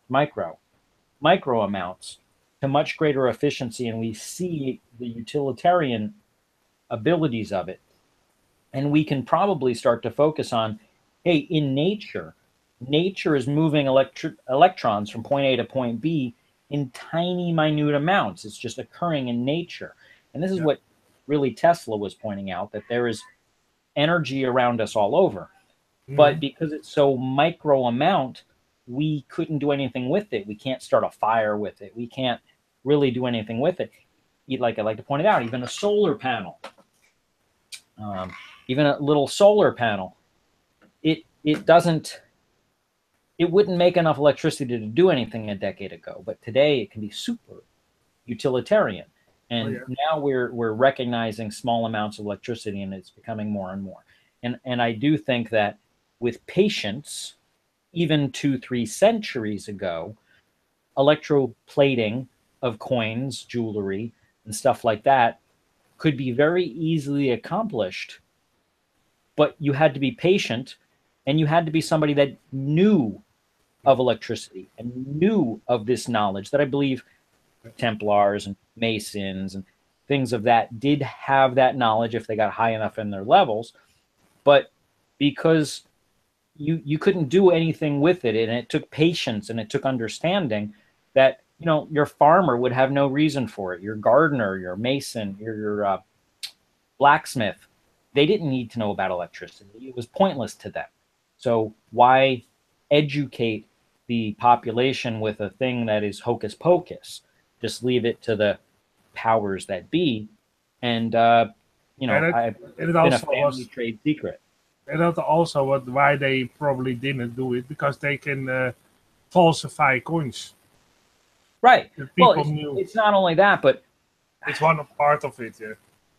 Some of what I believe is speculation, and I believe it because I've tried to pay attention to history and how things have progressed. But I think colloidal silver was holy water up until like 300-400 years ago. I think when you look at what holy water was said to be able to do, and you look at what colloidal silver can do, I think they are synonymous. But because to make colloidal silver needs the knowledge of electricity, and please tell me if there's another way to make colloidal silver. But I believe that knowledge of electricity was then washed from the clergy, and only the maybe cardinals there on up knew of that knowledge. Your normal priests and altar boys didn't need to know that knowledge, because, well, why waste money on making people healthy when the new idea, pharmacology, came in, and the idea is to treat people's symptoms instead of making them healthy. It went from health to medication. How do we medicate the population, as opposed to how do we heal the population? And that's my belief, and I'm sticking with it until somebody can show me otherwise. But when we look at the 532 compared to 440 compared to 432, 432, and the symmetrics and all that stuff, there's really been a focus by the powers that be to use the knowledge of health to control the population by making them not as healthy as they could be if they had the right knowledge. And both in the minerals, supplements, nature, everything. It's an all-out attack on every level. And the more that we understand our own bodies and our own world, that we realize that most of what we're indoctrinated with is incorrect, including the plane on which we live. Yeah. If everything the general population knew is false, the CIA done their job. For sure. Indeed, I was always, when you talked about those small electric currents they use to plate certain objects, I was already thinking about those Baghdad batteries. Yeah. Yeah, that's also an example. That's evidence that the knowledge of electricity had been known at some point in the past. And just the evidence that the knowledge of electricity had been known tells you that they had a knowledge that we at one point have either lost and or never lost, but the general population wasn't privy to. Mm-hmm. Yeah, it makes sense.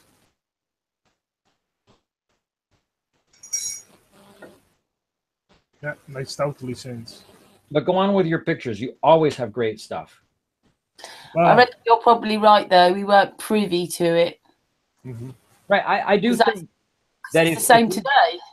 if we got into the library that they have at the Vatican, I'm sure there's a 700-year-old doctrine that tells us about different metallurgy and different ways of, you know, mixing different metals and making reactions. Any chemical reaction is kind of technically electricity, because if there's a chemical reaction, there's a movement of electrons from point A to point B. That's, in some ways, depending on how you want to pick it apart and how, you know, nitpicky you want to be, that's electricity. Anytime you cause a chemical reaction, there is an electrical change. Yeah, I'm sure we could find a chemical reaction that may not qualify, but I don't know of it right offhand. But this knowledge has been known. And I was bickering with somebody the other day about where do you draw the line on what alchemy is. Because if I can take a hydrogen and turn it into deuterium, it stays the same element, but that's still a change of the nucleus. And I consider that to be alchemy. And that's where I was going into my pyramid thing with somebody. And I do believe that there's some technically alchemy within the structure, but I'd like to make a model and confirm it. And if so, it really shows that this structure is way more advanced than we want to give it credit for. And if there's alchemy, then technically that would be a nuclear reactor. And hence that would make the pyramid the oldest documented nuclear reactor, in addition to electrical. So it's not just electricity like a steam generator or something. It may actually also be a nuclear reactor when we get down to it. So, and that's just a new thing that somebody pointed out to me, that like, hey, that would technically be a, nuclear change. A nuclear reactor. Yeah. Well, if you want to play nitpicky, yes, but it's not nuclear as in the way we look at it, where we're taking like something that's radioactive that breaks, and hence it changes the makeup of the nucleus. But if you can take a proton and add a neutron to it, that is a change of the nucleus, and hence I really think that would be technically a nuclear reactor. But it really, who draws the line? What does Guinness step in and say, oh, that's not a nuclear reactor, that would just be a blah blah blah reactor? Who's the nitpicky person that changes, defines these things? And it really comes down to it, until I get a semi-functioning working model, either in CAD or reality, that demonstrate what I believe is occurring, then somebody could say, okay, I guess that does classify as a nuclear reactor. And if so, it really shows that these people had way more knowledge than I give them credit for. And the more and more and more I play with this whole plateau, the more I think that it really is more awesome than I gave it credit for the week before. So what does that mean if they were like nuclear reactors? Then does that mean this didn't help with those electrical arcings? Well, if you take a body of water and you're able to add neutrons to the body of water, then and the body of water suck in the neutrons and make some of that body of water become heavy water, what today we call heavy water. And you look at what they call heavy water reactors and light water reactors and then salt water reactors. There's so many different reactors out there. But if we can in today's world, we don't actually make heavy water.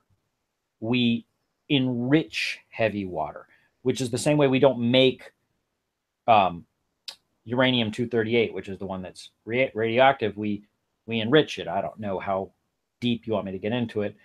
And does anybody else know about the racetracks? We basically take a uranium element and we run it through a series of magnets, and we arc it around a corner, like bend it around that corner. And depending on how heavy it is, it either arcs out wide or it arcs lightly, depending on how heavy it is. And it goes around, I think it's a 1/4 mile track, And within that quarter-mile track, it only has like a ½ inch of deviation. So we're talking very micro amounts. And if it's really heavy, it hits a metal plate and it falls into the ground, and that's depleted uranium. It doesn't have the right element. And if it's the lighter one, it falls and goes right through a whole little slit in the wall. And that's the uranium they're looking for. And they do that one element at a time. And that's what they call enriching uranium. So we're taking what nature has already provided and isolating out the ones that aren't of the element that we want and pooling the ones that are of the element we want, enriching them. That's what they call enriched uranium. Now we can do the same exact thing with water, because if you take a normal glass of water, 1 out of every 8,000 molecules of that water is heavy water, just by nature. And what they do in Holland, where they have way too much electricity, is you can either boil it or electrolyze it. And what that does is it makes the lighter water, normal water, either boil off or electrolyze off. And what's left is the heavy water. And then they take that, they put it in a vial, and they sell it for thousands of dollars a vial because it takes so much energy to produce. But you're not really producing it.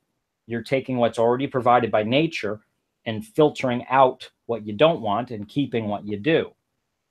I think this structure was actually taking a normal pool of water and sucking a neutron into it and making heavy water, something that today we don't do.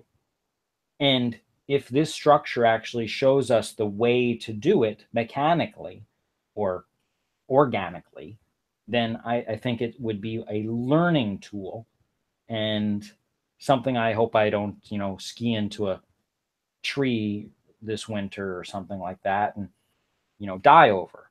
But I do think that it shows us how water can be enriched or manufactured to be heavy water. And something, like I said, today we don't do. And that technically would be a nuclear reaction. And that technically would be alchemy. And that would be everything all the theorists say, oh, they were doing alchemy. Oh, they were doing this. Well, it so may be that this structure is everything they said it was, only they said it so much like, a conspiracy theory, like, oh, what do you think it flies too? Well, if it winds up flying, that would be far and above and beyond, but I don't think it goes that far. But I do think this structure is quite amazing and may still yet do things that will teach the general knowledge. And I'm still quite amazed at it. And like I said, I'd really like to get somebody like Chris that can put it into a CAD and can actually let the CAD tell us what it's doing instead of me guessing based on all the books I've read and people I've talked to. I'd like a higher ability, like either nature or a computer that thinks it's smarter than nature, tell me what I think. That's what I want. Okay, Angel. It's like if I drew the spruce goose on paper and I said, no, it'll fly. You know what the spruce goose is? This guy named Hugh Hefner. Sorry, that's a different guy. Howard Hughes, a great guy in the, early, just before World War II, was making a bunch of stuff. And they made this huge airplane before metal was really, I think since it was during the war, he couldn't get enough metal. So he made a huge airplane out of wood. And they call it the Spruce Goose. And if you Google that, you can see that it's a real airplane. It flew once. And then it was like told it couldn't fly because it was never given like the FAA's seal of approval. But he made this airplane that's bigger than Asimov, the one that the Russian guy made, 225. It's huge. I think it's like 210 foot wingspan, which is bigger than an Airbus 380, bigger than a 747. It's a huge airplane, and it's made of wood. And they told him it will not fly. It will not fly. Physicists stood around and said it will not fly, just like they told the Wright brothers it will not fly. Anyway, he flew it, and they said, and after they dropped that's it right there, huge airplane. Yeah, I found it. I thought let's find it quickly so everybody can grasp the size of it. Yeah, That's wooden. Yeah. It's wood. Wood. And they called it the spruce goose because people told him it would not fly. And he proved them wrong because he made it fly. But he wasn't allowed to make it fly. He was only allowed to taxi around the harbor. So since he couldn't get above like 1,000 feet or something like that, because then the FAA would have given him huge fines and stuff, he just made it hover across above the water and then landed back down in the water and said, "Ha ha, I proved you wrong." Anyway, so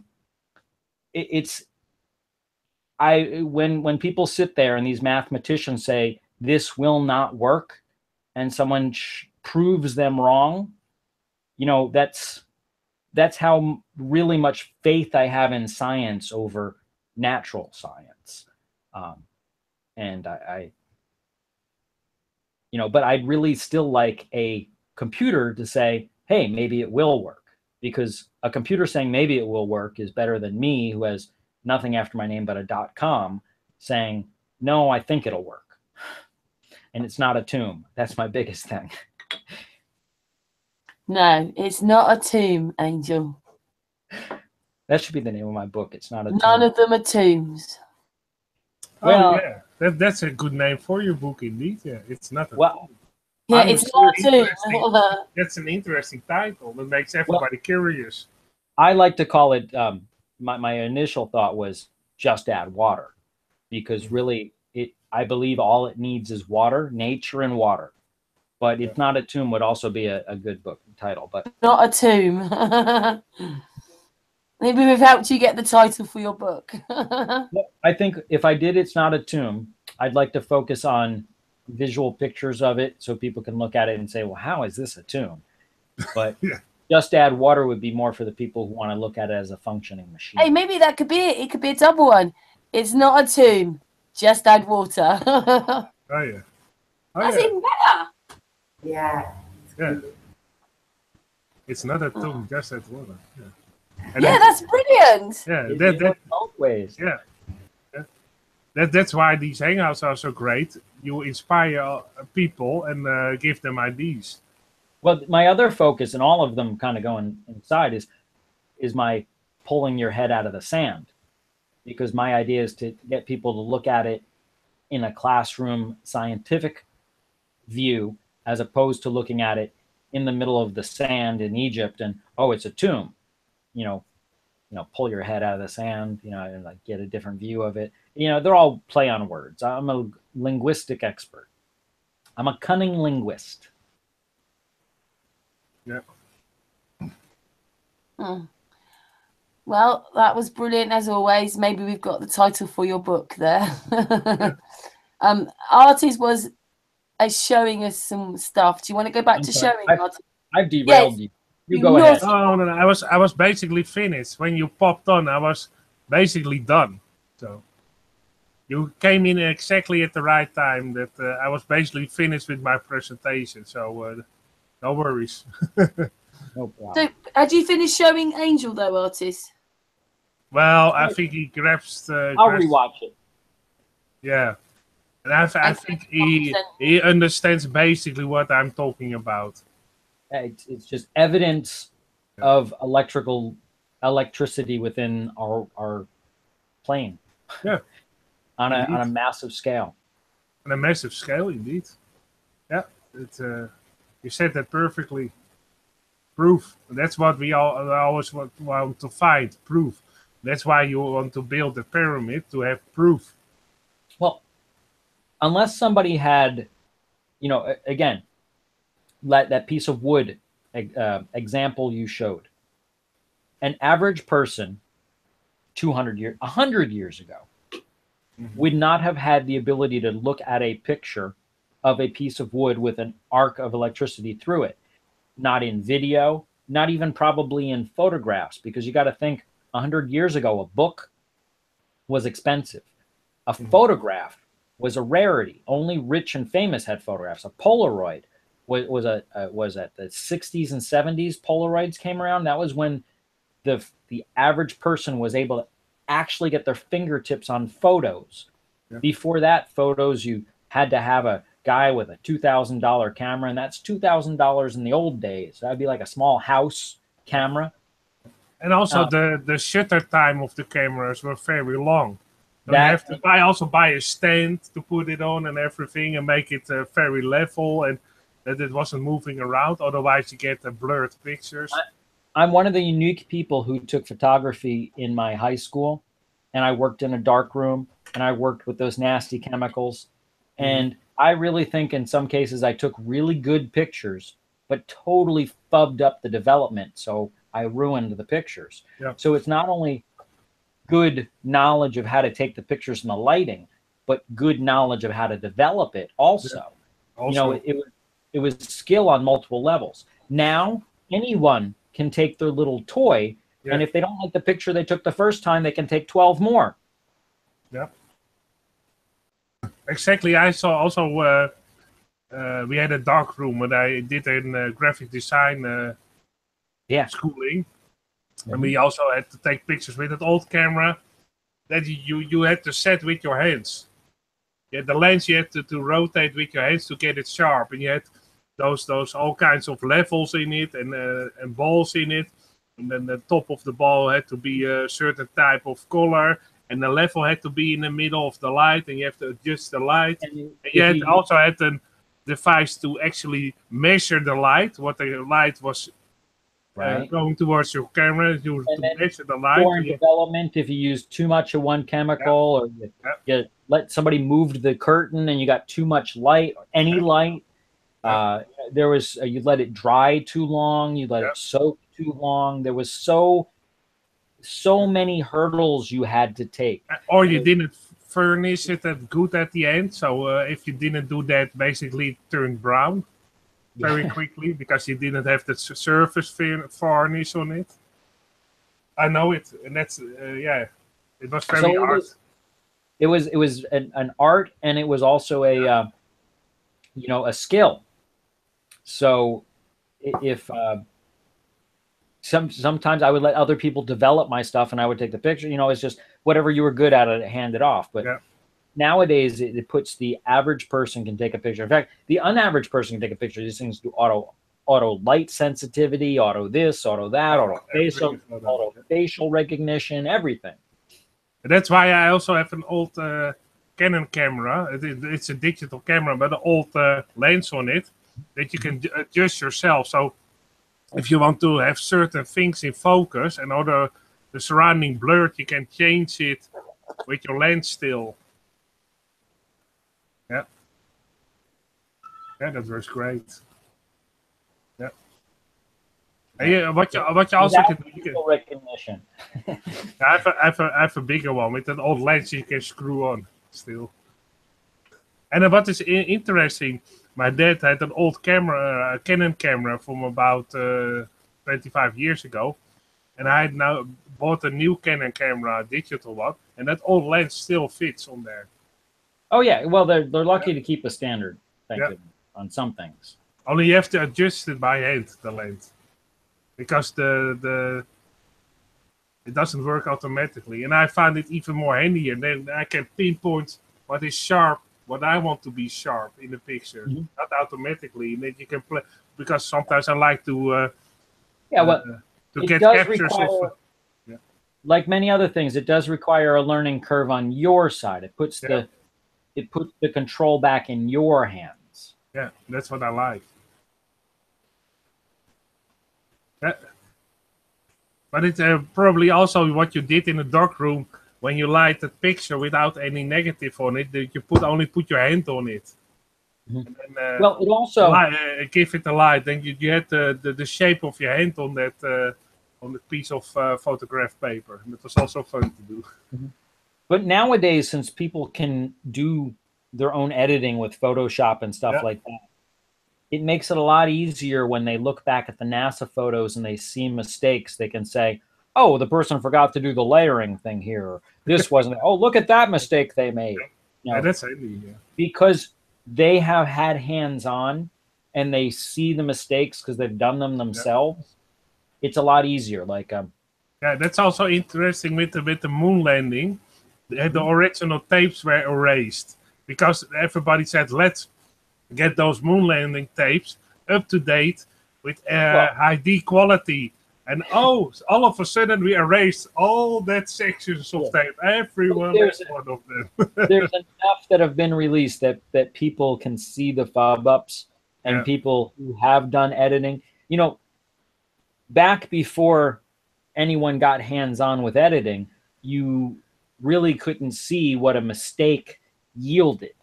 And now that someone can say, oh, when I have the lighting wrong, this happens. Or when this happens, that happens. And, you know, and people can compare it to repeatable reality. So I think it makes it easier for people to see the mistakes, which is why they kind of want to like draw your attention anywhere else. Also, Chris Monk sent me a message, and he basically tell Angel, I'll see what I can do the time permitting. Well, I do thank him. Oh, I was going to say that, artist. I got that message from Chris as well. Yeah, me too. And I thought, let's read it to Angel. Well, I think he has a lot more gray matter in that idea than I do, or at least not more experience in those matters. Yeah. And he also has the programs, the knowledge of how to manipulate them to get them to, you know, yield the results. Mhm. I don't mean to put anybody else down. I really don't. But he's mega intelligent guy, isn't he? He is. Well, that, and you know, you can get somebody who's super intelligent but has never played with a particular piece of software or device. Let's say no one's ever played with an abacus. You know, they could be super intelligent, and if the first time somebody hands them an abacus, they look at it and go like, huh? You know, but after they know how to use it, you can get somebody who doesn't have a lot of gray matter and or doesn't have a high IQ can still use an abacus. I mean, it's wasn't designed that you have to be a scientist to know how to use it. It's actually pretty simple once you understand there's, you know, 5 beads and 2 beads, and it's all on base technically 5. But it is base 10. You know, have you ever, am I losing you guys when I say an abacus? I got a couple of over here. I can grab them. You see that picture that Chris sent? That picture, by the way, just so you know, Angel. Okay. Let me present it for a second. Yeah. Really old calculators. He sent you that picture. Oh, yeah, I see it. You know, I've always been a fascination of how, you know, why they use these things and how people say they're easy. And it's really just a big calculator. And once you know how to use it, it's really simple. These are 5 and 2, and it's all based on once you get to 5, you move 1 over here based, you know, it's just math. And it was really simple. And you probably found them in a second-hand store or on a flea market. eBay. Okay. I didn't pay more than I think $10 for either of them. But that's nice. You know, if I wanted to, it's like I could do my taxes on this. You know, Yeah. It's just a calculator. And I liked something really simple like this because if I had to, I could recreate it with, you know, just a couple of sticks and some like beads or, you know, something like that. And that calculator you have in your hands right now is free energy. It is. It's free energy, and if I stop, I can come back to it later. I can use it to tally things, and once you know how to use it, it's actually quite cool. Multiplication, division. Actually, it doesn't do division. You have to multiply in fractions. But either way, you know, even computers can't do negative. They have to add. They have to add a negative. They can't subtract something, if you know what I mean. But it's all the same way. It's the other thing is since it's logic, it is just the way a computer does math. Mm-hmm. You can just add. Everything is progressive. Even when you're adding a negative, you're adding a negative. You're not subtracting something. It's funny that I have almost a similar one with colored ones on there. And then you had a clock on one side. They used them back in the day in schools. You had a clock to tell time. You had a clock on it, and you had also those beats you can move around to calculate. And I have 2 of them. One of the things, my other side issue is I do think the AE map is more of a calculator for synchronizing time. Mm-hmm. The way that it's designed to be read. I'm not 100% sure it's a true representation of the plane on which we live, based on some of the anomalies on it based on land sizes. But I don't really want to get into that bickering. I know But what you mean. I do think it was really designed to synchronize time between point A and point B, and things of that nature. And I'm working on that, because I do think that much of our world is mathematical. I think when it was all lined out, the Masons, the Templars, the Priories, all those people knew this knowledge that farmers, like I said, farmers, blacksmiths, they didn't need to know.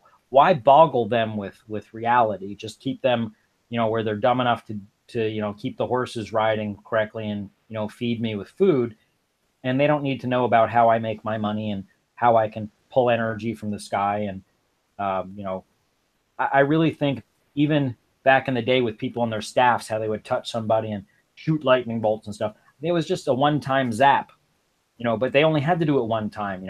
It's like, okay, I got one shot in my shotgun. As long as I shoot somebody and everyone else thinks I can shoot them next, no one's going to approach me. They don't have to call my bluff. I don't have to crank a second time, because it might take 20, 30 minutes to re-energize my staff. So, and I think that all had to do with the general knowledge of electricity, and just enough, or static electricity, really, that, it's always there, but it's not always massive amounts. It's minute amounts over time. You even have that sometimes when you shake somebody's hand, that you can get a spark. Yeah. Oh yeah, totally. I've had that a lot of times when I shake somebody's hand. When somebody asked me about the pyramid, I said, look, you can get two kids in a room with a rug with socks on, and they can run around the room zapping each other. It's like a joke. It's a thing. But they, if they do it too quickly, it's a small zap. If they run around for 5 minutes and touch you, it's a bigger zap. But if they run around for an hour, it's still there's a point where it achieves its maximum capacity. Yeah. And after that, you can't get any more. It's the same thing with the pyramid structure. It can only achieve a maximum, and then you start leeching it off. And nature provides the electricity, and you just leech it off at a rate where you keep it at its maximum on a constant level, and you play with that, and nature provides the rest. And this is, again, something that 100 years ago we really didn't even understand what static electricity was. So trying to explain to somebody, or trying to have even people comprehend what the pyramid was doing, would have been, impossible. Yeah. So they came up with a tomb theory, and it's been sticking around. Oh yeah, they always call it a tomb when they don't know what it is. I've seen it in a lot of texts. Also in the Inca culture, those really old structures that were before the Incas, they say, oh, it's a tomb. And then I tried to find actually if they actually extracted sarcophagus from the area, or any bones. Nothing. But they just call it a tomb because that's easier for them. Yeah. And most of the people they count on it often of the time, that people don't do their research. Yeah, they tell a story. I had that even in the news. They tell a bit of the truth, and they leave the other 90% out of it, because nobody's going to check it. Yeah, okay, it might be in Giza, and it might be in the middle of the desert. Yeah. That's about as far as it. But after that, they kind of go on. A lot of people go on with embellishing based on the stories they've been told. Yep. And it's like if I told you, oh yeah, there were these two buildings in New York, and they fell one day because of this plane that just lobbed them in half. Yeah. You just embellish the story so much that it sounds like it's real.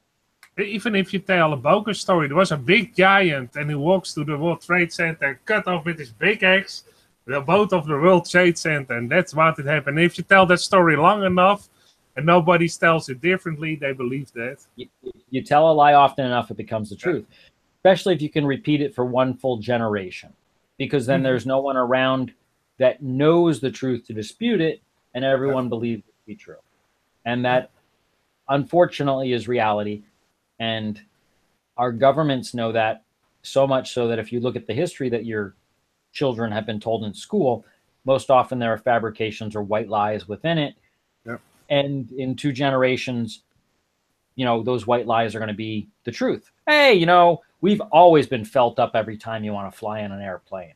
It's these anal exams, they're normal. You've been doing that ever since, whenever. Yeah, it's always been that way. Yeah. And then now they even found that in a lot of planes there's toxic fume. And then basically a pilot wanted to talk about it, and basically he was paid off to shut up. Well, I do not disbelieve that we have. Just an example. You get your normal bed mattresses and your sheets and your rugs. The glue that's in your rugs are off venting gases. Mhm. And sometimes the glues that are within your rugs are toxic. Yep. Which is why when you get a new car or a new house, you get that new house smell. And sometimes those fumes aren't really the best of things for you. And this is also true in airlines, especially the cleaning agents that they use when they go through and clean it. And they might chemically treat the rugs every now and then, every once a month for the flights and stuff. And in a home, you're supposed to open your windows and vent it for a day. No one does, but you're supposed to. That's what the instructions say. Yeah. And the same thing is true in a plane, but they can't really open the windows and vent a plane. And not only that, but they, treat it chemically one day, and the next day they want to get it back into flight. So there's so many shortcuts they take that do endanger people's lives. And the foam pads they're sitting on, and half a dozen other cleaning agents they use in the plane, that because the plane is an enclosed bubble, that you are living in a toxic. Not only that, but the person sitting next to you that sneezes on you and all these other things. It's really not good. Well, this is basically what I'm showing. Indeed, you're right. What I'm showing is this article. It was in the headlines in Germany and in Europe, basically. KLM pilot signs contract promising not to speak about toxic fumes on planes. Basically, a lot of pilots are getting sick of those kinds of fumes. Well, So he was to repay 300,000 euros not to talk about it. Now, are these toxic fumes from the hydraulic system, or are they talking about cleaning chemicals? No, I think the hydraulic system. Well, that could be true also, because those do vent gases, and because they live in those environments. Think about it. If you're working 10 hours a day at your job, and your job is melting car tires, you're going to be breathing in toxic car tire fumes. And that's basically what these pilots are doing, is if those airplanes are cleaned once every 2 weeks, once every month, they're breathing in those toxic fumes on a constant basis, especially if these are hydraulic systems and stuff, the air conditioning system and a bunch of other systems, they are breathing in all those chemicals on a regular basis. So yeah, that and the stewardesses, or the stewards, I don't know what the Stewardess. What's the political correct term for people who help you on airplanes these days? People who help you on the airplanes. Let's go on that. Cabin crew. Cabin crew. The cabin crew have to breathe those same things. Yeah, of course. But you can see that guy knew it, and they want to. Basically, they paid him off to shut up.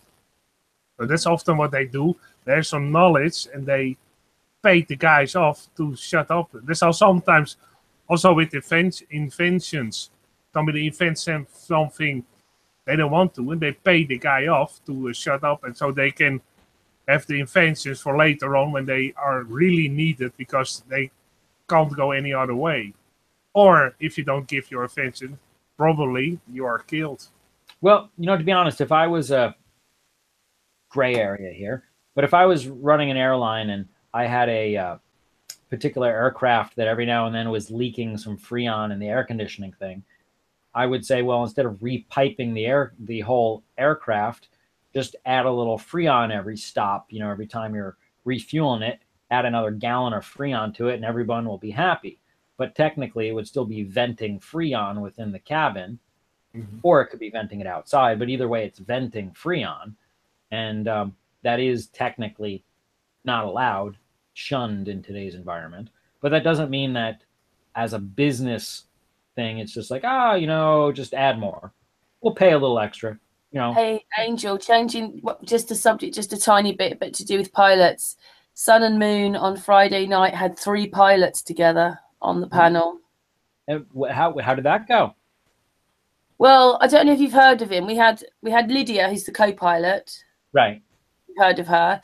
Then we had Pilot LX, if everybody knows him on Facebook. I didn't know it was him. She just said she was bringing another pilot on. He doesn't believe in chemtrails. He says they're comtrails, but I mean, we said maybe he could come back for a debate on that, because most people know that those things are real and whatever. Anyway, and then Marlena, the Native Indian lady, Native American lady, she is a pilot. And yeah, I thought that was awesome. Now, I know this is kind of like a technical gray area, but even the co-pilot that you have on, whatever her name is, Lydia, she's a co-pilot on wide bodies, but wouldn't she still be like a normal pilot on normal aircraft? She's still a pilot, isn't she? At the moment, she's been grounded, or whether I think she's going back to flying, because when she said it was some discussions that she was having in the the cabin. Right, but she's only grounded within her her commercial job. I mean, you mean if she got another job? Yeah. Well, if she just walked into the airport and said, "Yeah, I want to rent a Cessna 420 for the day," they'd be like, "Okay, you're, FA or whatever." Yeah, she could do that. She could still fly. She's still a pilot. She just for her job. When she came out with, "Oh, we're flat to the privately," and then people sort of reported her, she's crazy.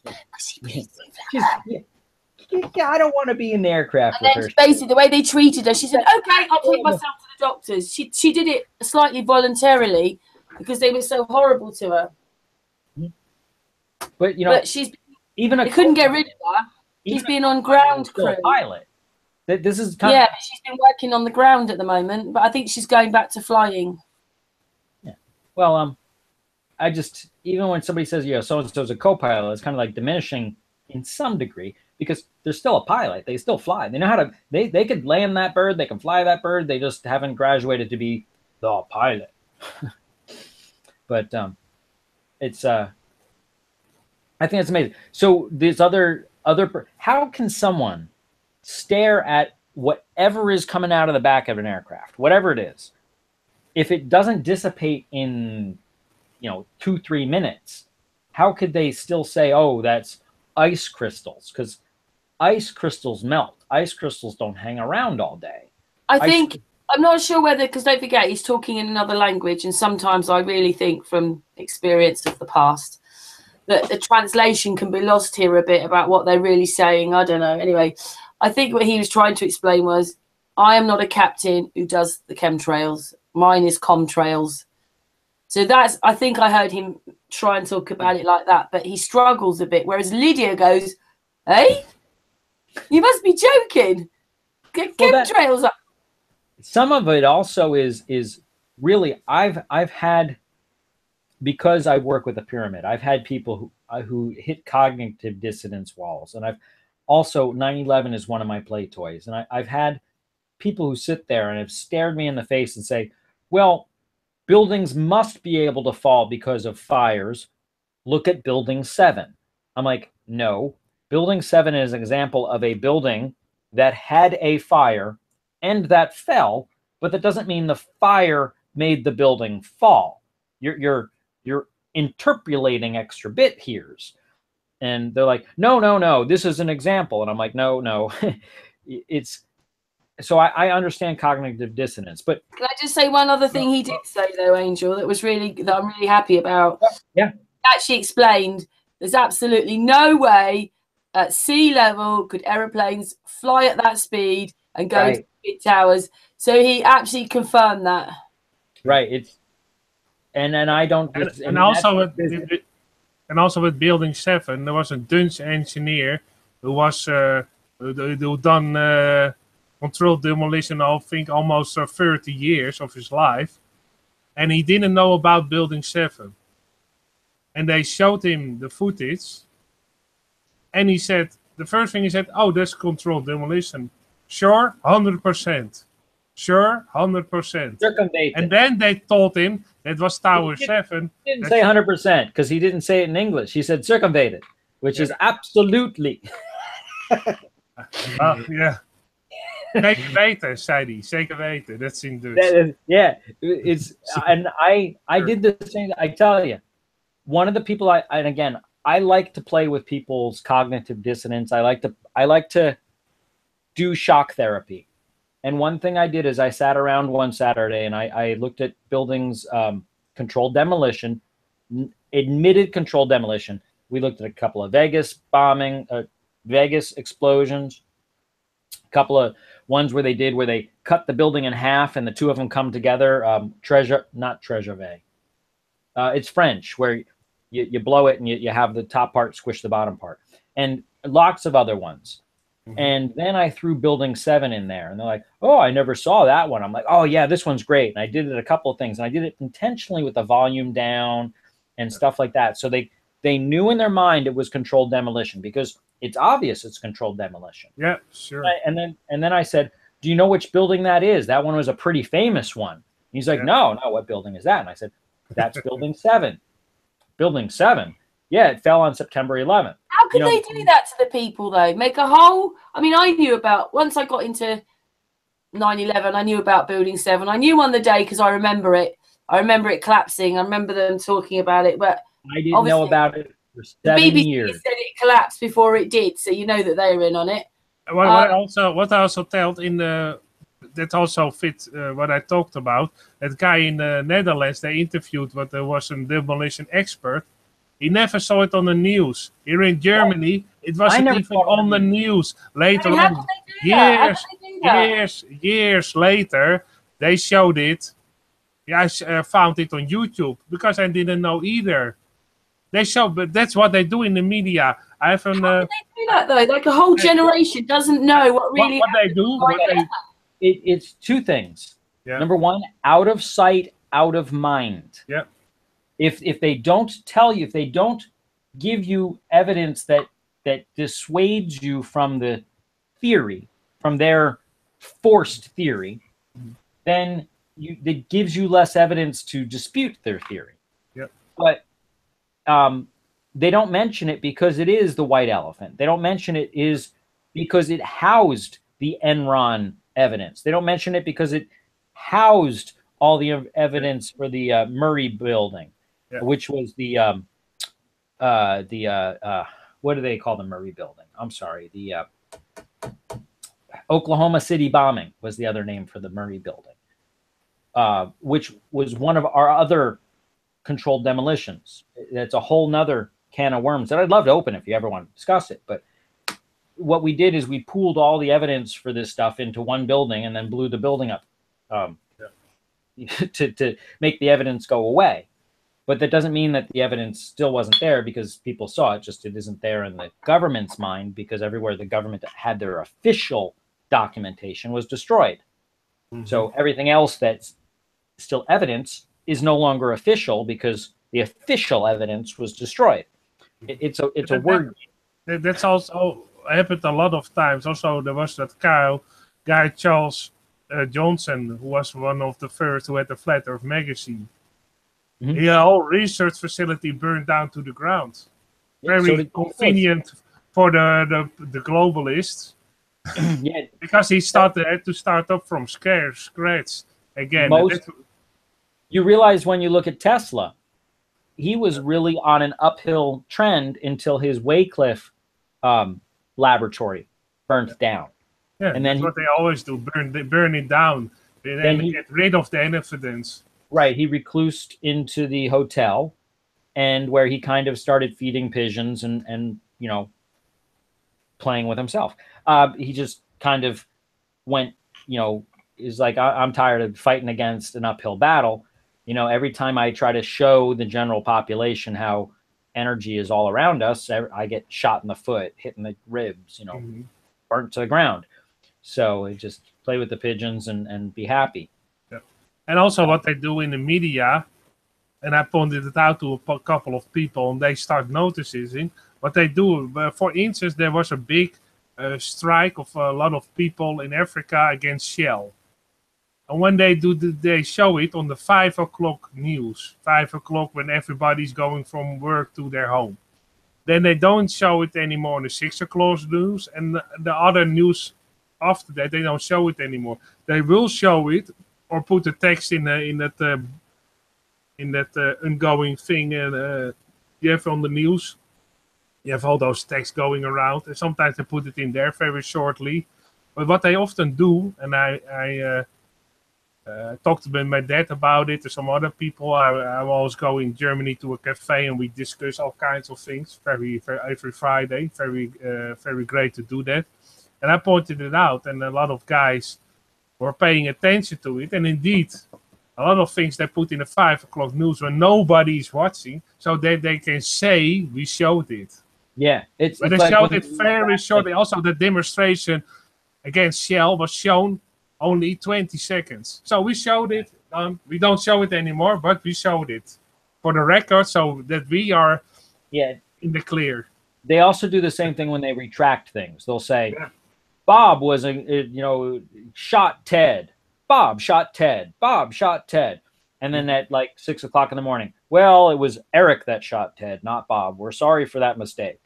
But everyone already knows that Bob shot Ted.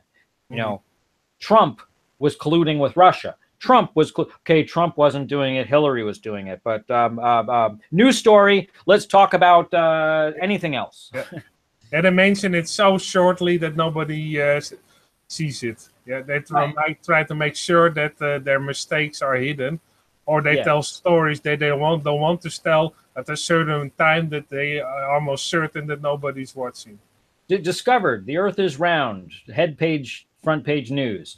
Okay, Jaranism showed just this Saturday that really maybe it is flat, and he has the laser evidence and the photographs along with everything else. And here's Storm with the weather, and now a big sports section for about 15 hours. Page 18, bottom small print. Yeah. Yeah.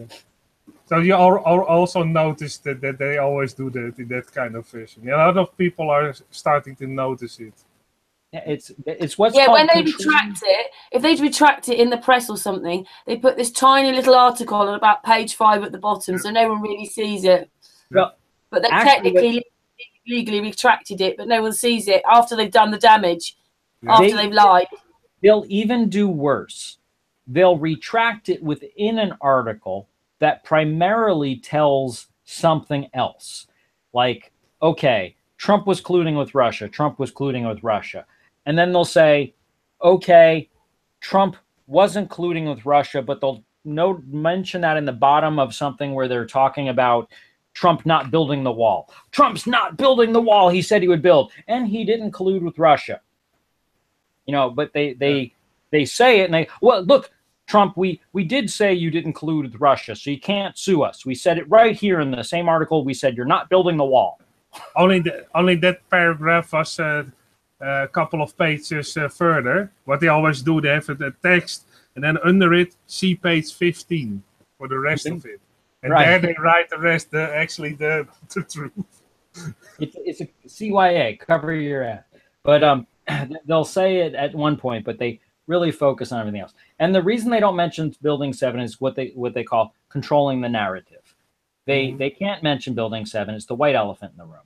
They can't mention the other 2 bombs located that they pulled out of the Murray building, because that would show that the Timothy McVeigh wasn't A, the only bomber, and B, I don't really think his bomb did any damage. I think it was just a flashbang compared to the one that actually did the real damage. And it's just like with this JFK assassination. Everybody, look over there. Look over there. He shot it. I tell you, but the shots were fired from that direction. No. It was from that book deposit store that you can't even get a clear shot of the car. and it's almost impossible to hit anything from that distance. But that was over there. My father is one that believes that I have black helicopters following me around. Hey, how are those black helicopters doing today? Oh yeah. So during this whole JFK thing, which was just released this last month, because of its 53rd, 54th year, whatever it is. Yeah. And I said, hey, now that they proved that there was a second shooter, now that they proved there was this, now that they proved that was that. So am I still a conspiracy theorist when it's documented? Yeah. And I didn't even get a Thanksgiving call. Well, and what's also often very convenient for them, if there's a second shooter, we know who it is. Oh, he just died. Oh, how inconvenient. Honestly, I think it was like 8 shooters. I really look at it like Julius Caesar, and they were all honorable men. If you have a bunch of people doing the dirty deed, then no one can point a finger at somebody else. Not only that, but it's also assured destruction. If 8 people take the shot, somebody's going to hit them. Yeah. And I do believe it was collaborative. I think there were multiple shooters, and I think multiple people can take the credit for it. Yeah. And it wasn't just one organization. I think it was multiple organizations. Yeah. That was even with Pim Fortuyn. I don't know if you know him. That was an upcoming political party in the Netherlands, and the head of it was Pim Fortuyn, and he wanted to change a lot of things in the Netherlands. And he also was basically shot a couple of weeks before he was almost sure to become president of the Netherlands. He was shot down. And there was also multiple shooters. But they stated it was one, and they sent him to prison. He's already free after, I think, 7 years or something. Well, that's actually pretty good. Most of our guys, they wind up, making mincemeat out of. Well, basically, he was billed as insane, and then something like that he was not credible for his deeds or something like that. But there was also a lot of witnesses that there were multiple shooters, and when the ambulance came to get there to basically try to help him because he was not dead at the instant, the ambulance was stopped by the security, and they searched the whole ambulance almost an hour to make sure that there was nothing in that ambulance that wasn't supposed to be on that area. So they tried to make sure that the time between the shots and the ambulance came there was as long as possible, so that they were. That almost sounds like Lady Di. Yeah, she was allowed to hang out for 30 minutes too. Yeah. From my understanding of the story is she was visited by the what's his name, Prince Charles or whatever, and told die slowly, please, and in pain. I'm going to sit here and watch you. But that's how a lot of stories fit the same narrative. Indeed, that they do it in the same type of fashion. She was made to suffer for his enjoyment. Yeah, yes, we did. But it was, and these are more that I think in time more and more facts will come out. But 30 years from now, people aren't even going to Lady Di will probably be in people's minds. Yeah. But it's still, if I showed people 9/11 20, 10 more years from now, they're going to be like, oh yeah, I remember that. That was like revolutionary times, wasn't that? That was like George Washington and Magna Carta. That was a really long time ago. Who cares? So why do they have to shove my finger up their butt, or why do they have to shove their finger up my butt to get on the airplane? Yeah. It's why there are so. That's a nice way of putting it, Angel. Yeah. You have to like going to an airport now. You do have to take your shoes off, belts off. Yeah. It's a bit different than it used to be.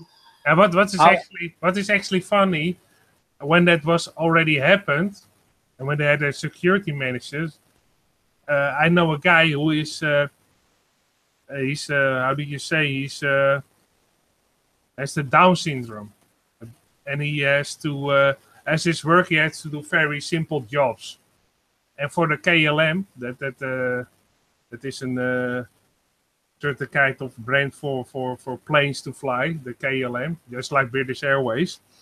And he had to pack the things for to eat, the forks and the knife and everything. And he had to wind a napkin around it. But those knives and forks were made of steel. Okay. And it was after the fact.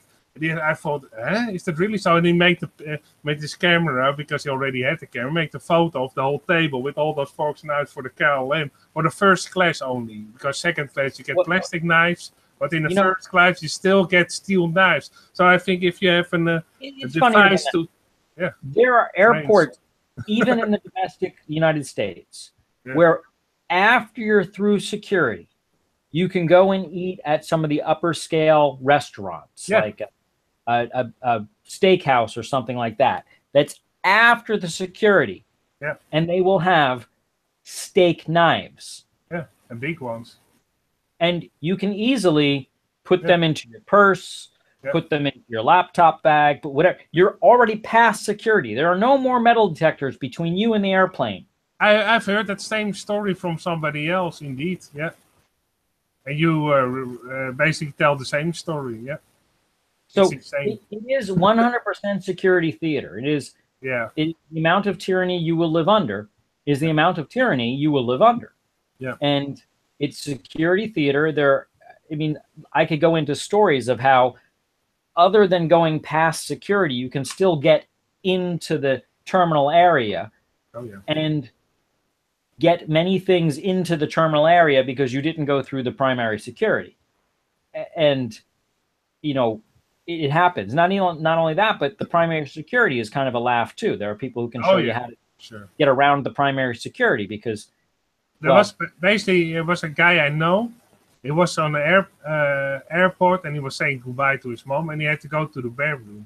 And he was searching for the bedroom and he went to a couple of doors and then he was past the security. Well, then he asked, "Where's the bathroom?" And those guys say, well, what flight you have to go on? No, I'm searching for the bedroom. Did you pass security? No, I went through those doors. Oh, they are supposed to be locked. Yeah.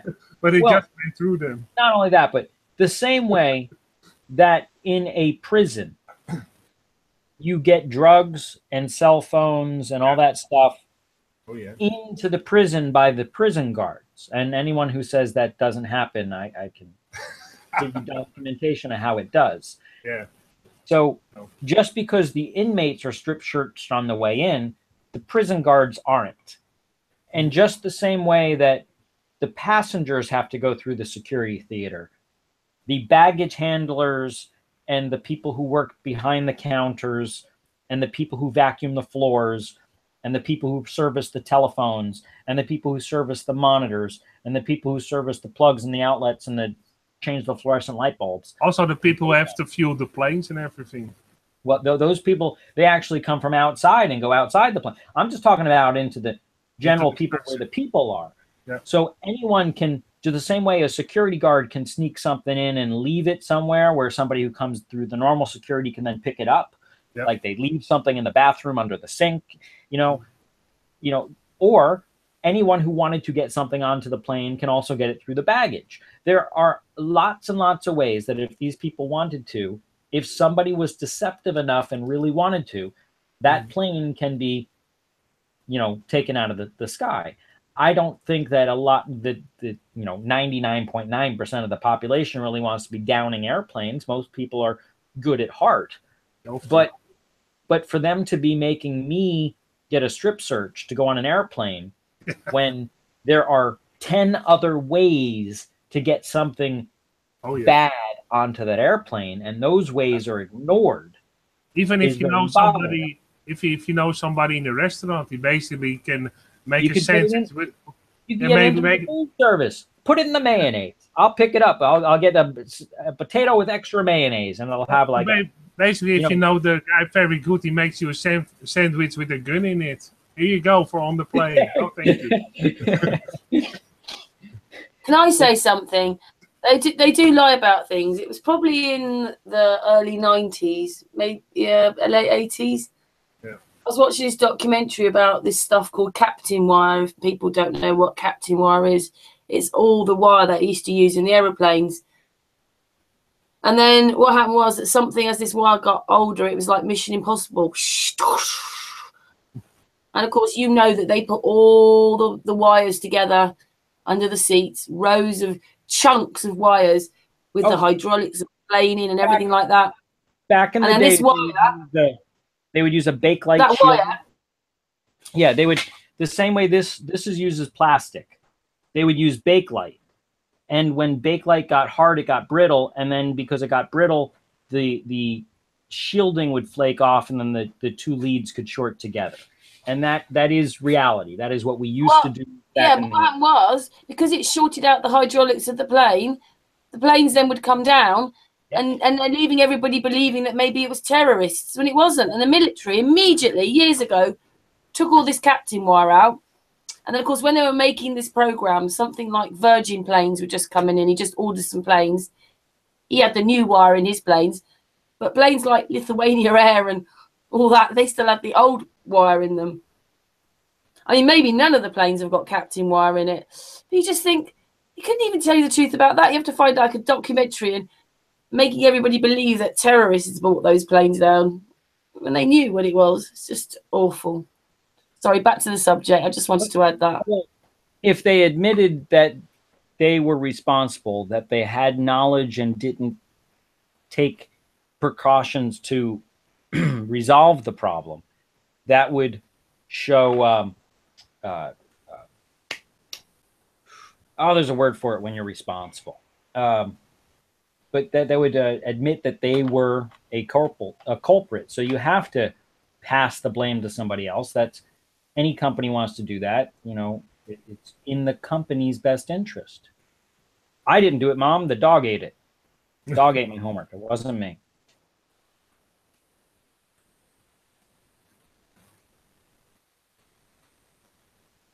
Sorry, I was muted. I couldn't come back. Yeah, that just sounds familiar. That does, always passing the buck on to someone else. It's never my fault, is it? Yeah, indeed. What is also an interesting subject, probably Angel already saw it on my Facebook site, those numbers on fruit, those stickers, you have the brand of the fruit, you have numbers. And on the numbers you can artists, talk a little bit about that. That is interesting. I know it's not methylific structures and ancient stuff, but it's very interesting. Yeah, well, if you have a fresh mind, you can look more clearer to everything. So that's also interesting. When you eat healthy and are aware of all the numbers they put on processed food and on fruit and everything, you can eat far more healthier. And that's of course very beneficial. When you're healthy, you can think better. And Artist, are you going to show us a few pictures of what you did on Facebook? Well, I'll show you basically the site that is telling the story. Is it already? Yeah, that's it. Okay. Is that fruit organic? The labels tell you 3, 4, 8, 9. What do these labels mean? Because you have always the brand name or a barcode with this number above it. And if you look further, it's you have a thing to remember that 8 is hate. That's GMO. When it's the number starts with an 8, it's a GMO product. 9 is fine. That's organic. So that's a thing to remember it by. And other products with an 8 on it, the barcode. So if this starts with an 8, and in every country it's the same. I found it in Germany. On fruit, they have the same number. So worldwide, it's all the same. So if it starts with a 3 or 4, it's sprayed with pesticide. So don't use the outside of that product in food or something. So that's handy. And also, here's the text: if you buy 3 or 4 in the beginning, like here 3. We are sure to wash the food thoroughly before cooking or eating. The orange peel above could be saturated with poison. Now it's almost certain saturated with poison. So not to use it in any recipe. So that's very good to know. And here you have other things that Well, if you wash the products with a beginning with a 4 or a 3, if you wash them very good and you peel them, then you're in the safe most of the time. A 9 is fine. Here you have a fruit with 9. It also says organic and it starts with a 9, 9, 4, 1, 3. So if it says a 9 on it, you know for sure it's an organic fruit. So that's what I want to tell everybody, that they are aware of it. That all fruits started with a 9 are basically organic, and you can even eat the peel, the outside skin of the fruit. But if it has a 4 or a 3, it's sprayed with pesticides. So always get the peel off before, and cook it, of course. And or wash it very good before. When you peel it, you still get in touch with the chemicals. So first you have to wash the fruit very thoroughly. Then you have to peel it. That is when the codes. It's always a 4-digit code. Starts with a 3 or 4. And 8 is basically GMO fruit. So if it starts with an 8, it's a GMO fruit. So I want to make everybody aware of it because your health is very important. Variable? Sorry? There's a new one. They just come out. Now that they have the CRISPR-Cas9, the one that writes DNA, they can take these things at the seed level, and what they're doing now is they're playing with word games. Technically, when you talk about genetically modified fruits and vegetables, or I don't really like to call them food, because it should be GMO organisms, genetically modified organisms, because it should never been allowed into the food chain. In fact, when our FDA allowed them to be produced, the intention was initially for corn that it would be used for biofuels and making synthetic plastics out of corn, because you can use corn to make polymers that make plastics. Yep. It was never green lighted for food. It was then allowed to be used for food because the people in Ethiopia were starving. But that's a whole nother story. Or they use it to make high fructose corn syrup, which is a food additive, not a food. They play word games. Yeah, but I always do that. But now what they're doing is you can take a fruit, an apple, and what they do is they're calling it they're not calling it, it is.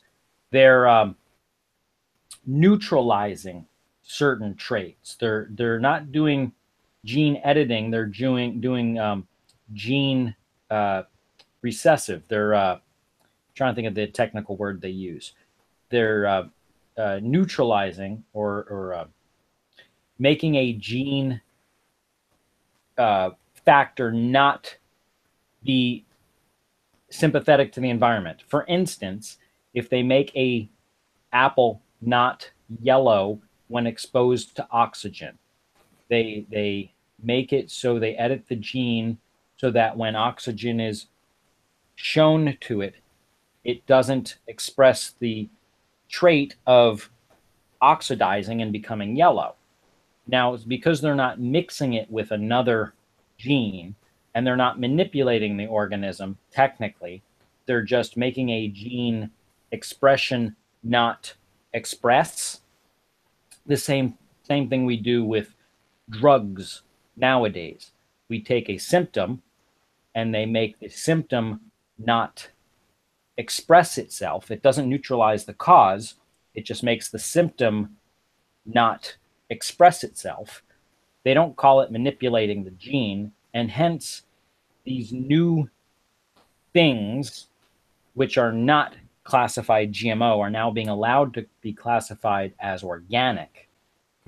But I don't really, in my heart, want to call them organic, but our FDA now is allowing. This is just as of 2 months ago. So these new things, which are gene suppressive technology, they're not changing the genes, they're suppressing the genes. They're adding like a certain chemical or nutrient or mineral to the thing, whatever it is, and they're making it. They're basically they're finding new ways to modify our food and skate around the definitions that we have allowed. If the FDA says that homicide, or let's say if our laws say homicide is someone shoots you in the head, but then someone stabs you in the head, oh, that wasn't homicide. That it doesn't fit the definition, therefore it's not homicide. Yeah, they always try to do that. That's what also we have for every additive and preservative in food, we have numbers, E numbers. Mm-hmm. And well, this is before where we had to, I do not we had to, with what you're saying there, because how it's treated, those numbers show how it's processed. Yeah. But the problem is, you can have an apple that's grown on a tree, and they can treat it like God, and they can pepper it in holy water. But if at its heart it has manipulation with inside of it, now they're calling it, or they're allowing it to be called organic. Yeah. But really it isn't at heart. Yeah, which is, that's also. Yeah. But they're not spraying it with pesticides. They may not be doing any of that stuff, but it's still not what nature intended for that plant to have done if unaltered by human. That's what they do with food. We had these E numbers when the European Union formed, I think in 2002 or 4, whatever. Before that, we had separate numbers for the chemical additive and the natural additive. And when the Europe became one, they had one number. So now you can't see anymore if it's chemical or natural. They made it one number. And before that, they had separate numbers. So you could easily tell, because those numbers were very different from each other. You don't need to know what you're eating. No. Just eat it and be happy. Yeah. And that's why they pull smiling faces on all the packages and happy people. They are happy, so the food must be good. Bears. Yeah. And free toys. Free toys, yeah. That's also free toys. I mean, now more smiling, happy people on the packages. Don't read the ingredients. We try to hide it as small as possible, so the older people can't read it at first hand, because you have to take out your glasses and actually. Now with less chromium. Yeah. And that's also the funny thing they did with M&Ms. There was on the package new, only the word new, and everybody thought, oh, new, and saw something new about an M&Ms. And a friend of mine, or basically what I did it with a friend of mine, called the M&Ms company. Back then you could actually call the company. Probably wouldn't do that anymore today. And you called the company, we had somebody in, we asked that question, what is new about those M&Ms? The word. No. And well, we have to call you back for that, because that everybody have asked that question. The size of the box. It used to be 1 pound. You're close. It used to be 1 pound of M&Ms plus the weight of the box. Now it's 1 pound inclusive of the weight of the box. You're close. But you know what the answer was? The packaging. That was the only new thing about the M&Ms, the packaging. It now includes a barcode on the side. Yeah. New with more letters. New without the ingredients. Or the mention of the ingredients. Yeah, and what they also do sometimes, they mention all the E numbers, so you can see, oh, there are a lot of E numbers. That is probably not very good. And they hide the most bad ones, and they don't put the E number, because it's also allowed to use the chemical name. So you have a whole list of E numbers, but the very bad ones, they only print the chemical name and not the E number. So they hide it in that type of fashion. Have you seen the documentary Sugar Coated? I don't know for sure. Okay. I've seen a lot of food documentaries. If not, I think you can find it on YouTube. Mm-hmm. It's a really cool documentary that focuses on the sugar industry. Yeah. Same way that you could probably find a documentary that focused on the tobacco industry. Mm-hmm. And their deceptive wording and advertising. Oh, yeah. And in fact, today, and I don't know how it is in other countries because I live here, but on our packages, if you look at the sugar content within a package, it never shows the percentage of the daily recommended allowance. No, never. And that is because if it showed the percentage of the daily recommended allowance, it's normally like 300 times your normal daily allowance. That would be like saying a Big Mac has like 4,000 calories, which is 3 times what you're normally allowed to have for a whole day's food you have in one sandwich. Because we eat so much sugar that the sugar lobbyists that still have a very powerful lobby. Oh yeah, for sure. At the time did, when the FDA was coming to be, that they said, you know what? If we told people they were eating in one candy bar 4 times what they should eat in an entire day, they might not eat it. So that would be bad for us. So we want to pay you, grease the wheel, so that we don't have to say the daily recommended allowance, because we're an additive. We're not a food. We're an additive. And they said, okay, yeah, we agree with that. And what they also do indeed on the packaging, they say this product contains only per 10 grams this amount of sugar, not what the whole package contains. No, right, only it's per size, it's per serving. Yeah, or even not per serving. They only printed only about 5 grams of this product contains They skew 1 gram of sugar, so they hide it. And if you calculate it and you actually see, oh, wait a second, this is 500 grams.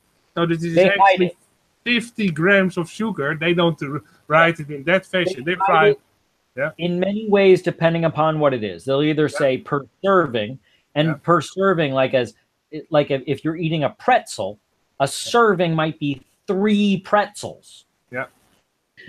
So you know, that's what they call a serving size. Oh, you just have 3 pretzels per serving. What are you talking about? I have a bowl per serving. Sometimes they even write down, I saw it in a product, they write down coloring agent. Not what kind. Only coloring agent. That's enough, probably. It's all deceptive, which is why I try to eat like real food. But one of the things I try to focus on is God's food versus man's food. Did it fall off a tree? Or did it go through a chemical plant?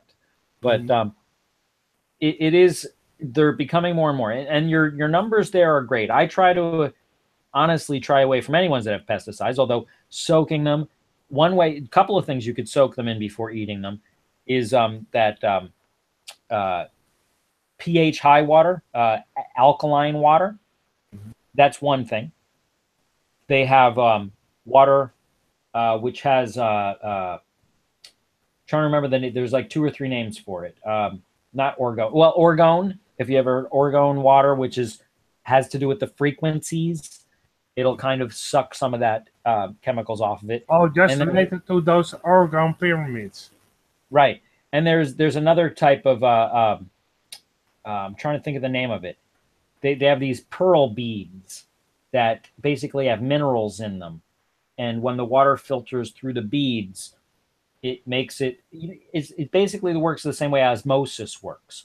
And it pulls the chemicals off of the fruits and vegetables that are sprayed with these things.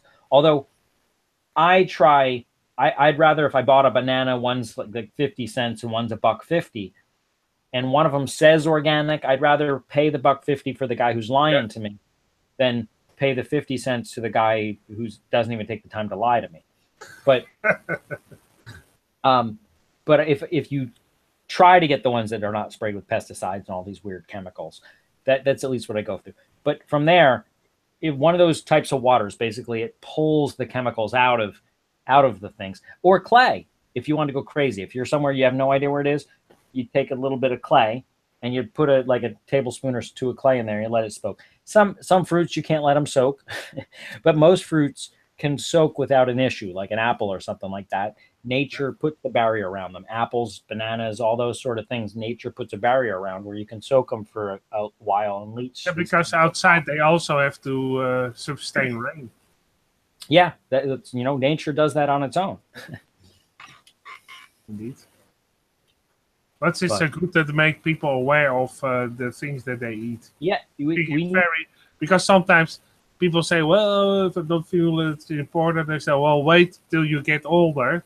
You will notice the difference because you ate shit all the time. Your body basically turns to shit. Because all the vegetables and fruits you eat are the building stones for your bones, for your you are what you your eat. hair. Yeah. If you eat candy bars that are made with high fructose corn syrup and other chemicals and stuff, your body has to build itself from the elements that you provided. If you are eating synthetic food, your body has to build itself from synthetic particles. Yep. If you eat natural food, you eat natural honey that is all the elements that a bee needs to live. You eat real eggs that are all the elements that a chicken needs to live for 28 days. If you eat, real things from real food without pesticides, which are poison, pesticide is poison. And if nothing else, I like to point out to people, you're eating this stuff, and inside of your body, there is a bio, dome within your body of all these bacteria that is your gut bio that has to ferment, digest, and rot all the food in your stomach. And while it sounds nasty, it has to do that so that your body can soak in all the minerals and stuff. And if you kill that biosphere within your stomach and your intestines, then you have to do nasty things like getting fecal matter implants, which are something that are becoming more and more prevalent today. And you get Crohn's disease because you get this food that comes into your stomach, and if nothing is in there to rot it and ferment it and make it so your body can digest it, especially if you eat at McDonald's and stuff where the food is already treated so it can't be fermented. It is treated already so that it can sit there and stay pretty for a year plus. Oh, the French fries. I've seen videos about the McDonald's French fries. After 4 years, they look fresh. They look great. Hey, I'm still hungry. Hey, how old are those? A year or two. Those are my socks from my high school year. Yeah, I put some French fries in it, and they're still looking great. Yeah, but it's they put preservatives in there, so your body can't digest them. It really is everything that opposes what your body needs to do. And you eat this stuff and your body can't digest it. So naturally it just passes it. What did you get from it? Well, you spent $3. Yeah. What did you get? You got some flavors and you spent $3. And that's what they want. They want you to be a consumer. Yeah. No nutrition at all. Want you to be a consumer. And as long as you're not being nutritionally satisfied, you will remain hungry. Yep. And you can eat all the synthetic food you want. You will maintain your nutritionally void diet. And I'm also in the point of making a video with products that are commonly bought in the supermarket, and actually the amount of sugar cubes beside it. Coca-Cola, the amount of sugar cubes, that amount of sugar cubes in that product, that amount of. So actually people get a picture how many sugar cubes are in certain products, because a lot of the time they you know how many sugar cubes are in milk? Milk, normal, store-bought, pasteurized, homogenized, radiated milk. I think it's like 32 sugar cubes in a gallon of milk. Yeah. Oh, you know what? That's the other thing, is they're not real sugar. No. They put sugar cubes next to them because mentally you think sugar cubes. And honestly, I have nothing against if it was beet sugar, if it was sugar cane sugar, if it was that root sugar beet sugar, that would be fine, because all of those are natural sugars. Even if it was stevia, that would be okay. But it's not. It's high fructose corn sugar. Or chemical sugar like aspartame. Or, it's even worse. Yeah. Because that becomes alcohol.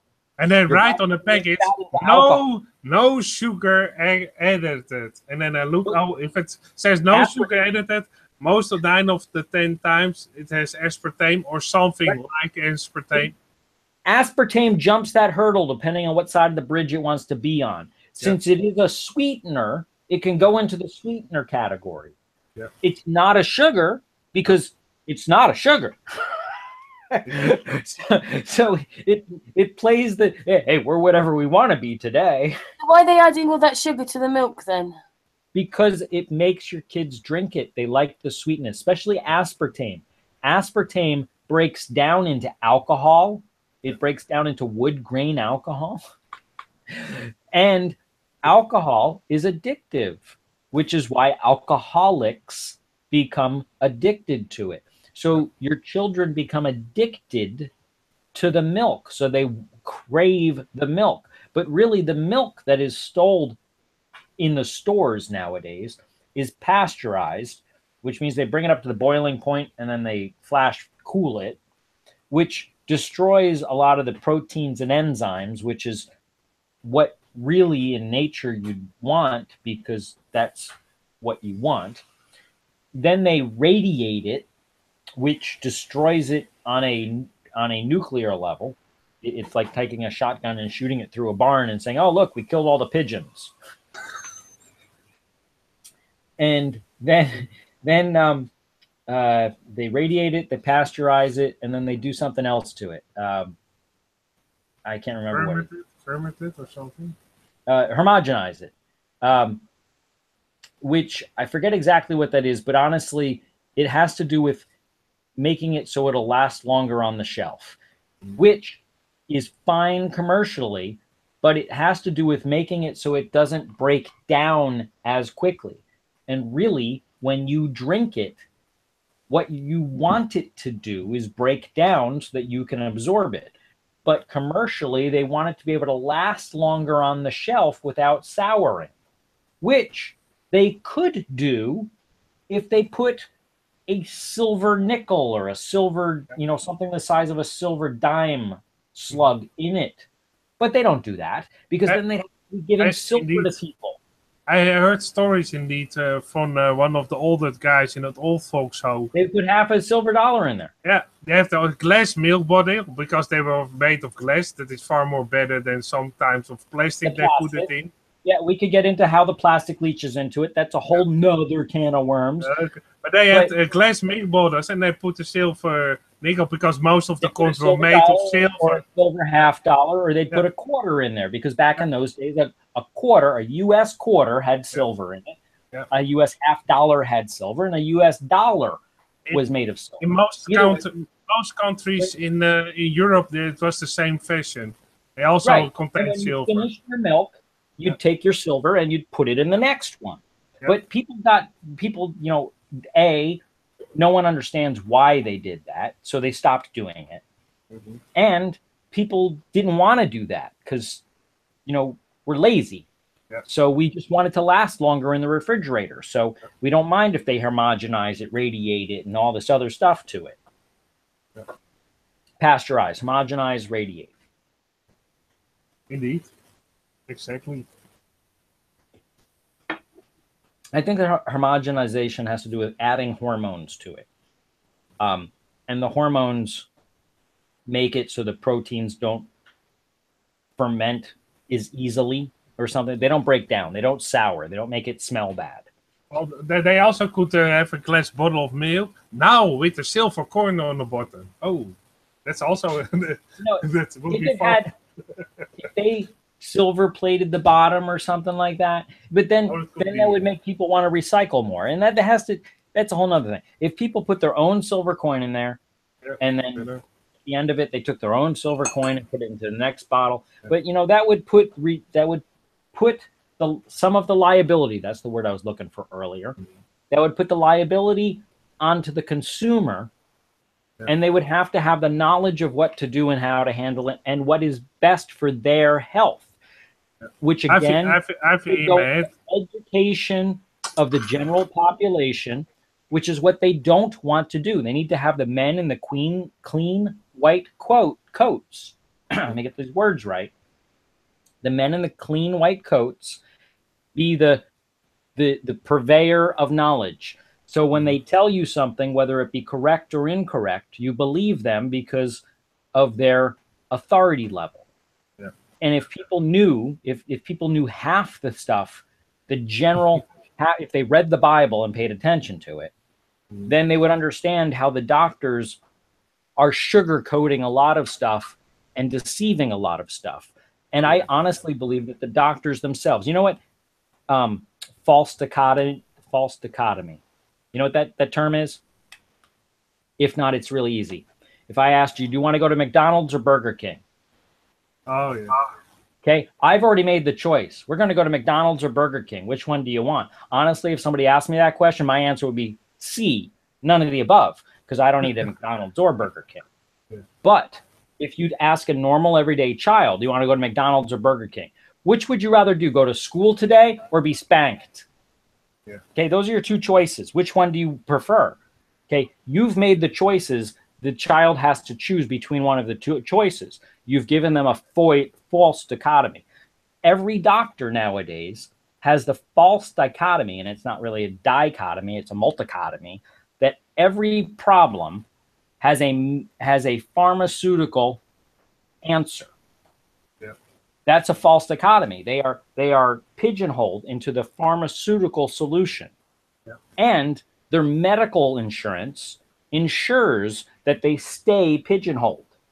Yeah. Because if they deviate out of the prescribed DMS dictated solutions, then their medical insurance says, well, because you didn't do what 99% of the other doctors do, and you went off on this limb, we're not going to cover you for that therapy that probably did the patient more good than bad. Therefore, we're going to cancel your insurance so that, you know, where you slipped up and cut somebody's tendon improperly, we're going to, you know, make you pay for it. We can have your house, your boat, your car, you know. And just like with antibiotics, they make them almost stronger every 5 years because otherwise they don't work on anymore. Because in the meat we eat nowadays, there's so much antibiotica in the meat that they may have to make the antibiotica every almost 5 or 10 years stronger. Otherwise, it doesn't work. But they don't say, well, we also have propolis. That's a natural antibiotica. It works the same, but you don't have all the side effects. It's basically natural. No, we give you probiotics. Basically, we give you a chemo cure, like cancer patients almost have. Because my dad had a while back that the chemical antibiotica, he was almost sick for a year because they didn't ask him if he was a vegetarian. And because he was a vegetarian, he didn't have a lot of antibiotica in the food he ate. So he reacted very strongly to that antibiotica he got in the hospital. He was almost sick for a year. And also the nutrition he got from everything was not that efficient anymore. That whole process of extract the nutrition for certain kind of things you eat was lowered because of the chemical antibiotica. So you had to take vitamins and everything to make it up to the level again it's supposed to be. Because he got all kinds of pains after that. And he couldn't bicycle very far anymore. Then we started to use propolis and some vitamins that were good. And then he basically got better. He could bicycle as he should have, as he always did before he had that chemical antibiotica. But they don't tell you. They give you that.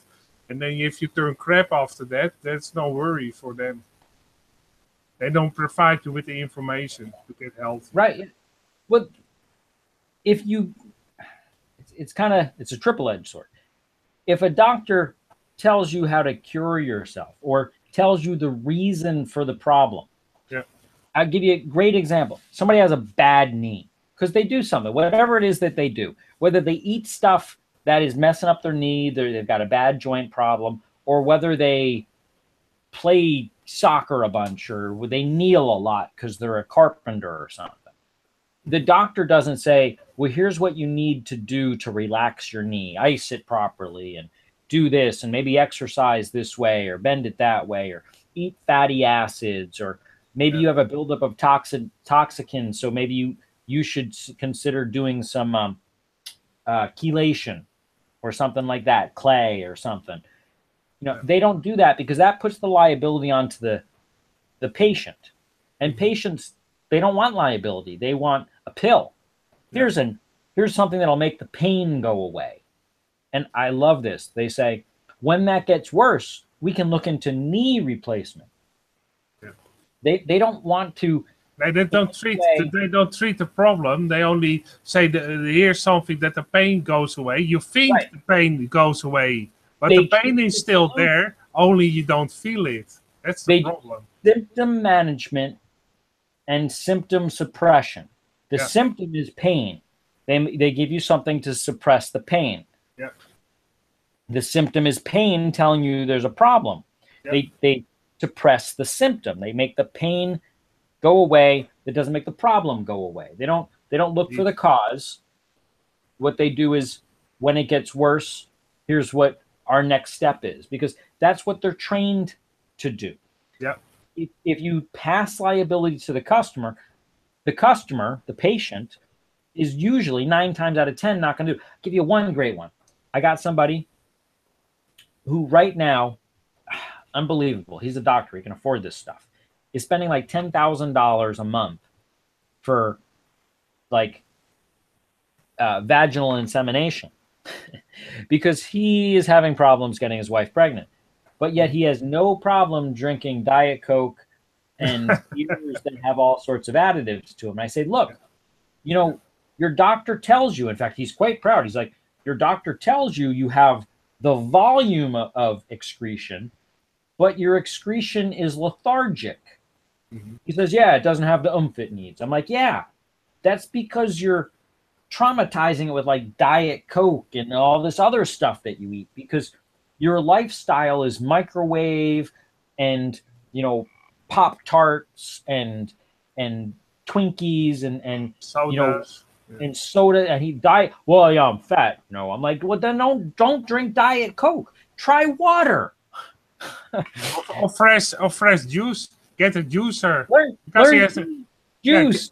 All of the above. You know, you could drink. You could have like mounds and mounds of apples and oranges and bananas, and you can make stuff that tastes great. You can drink it all day long. And if you drink fruits all day long, although technically it has more calories, your body treats it differently, and you're not going to get fat off of it because you'll pass what you don't use, and because nature does that stuff.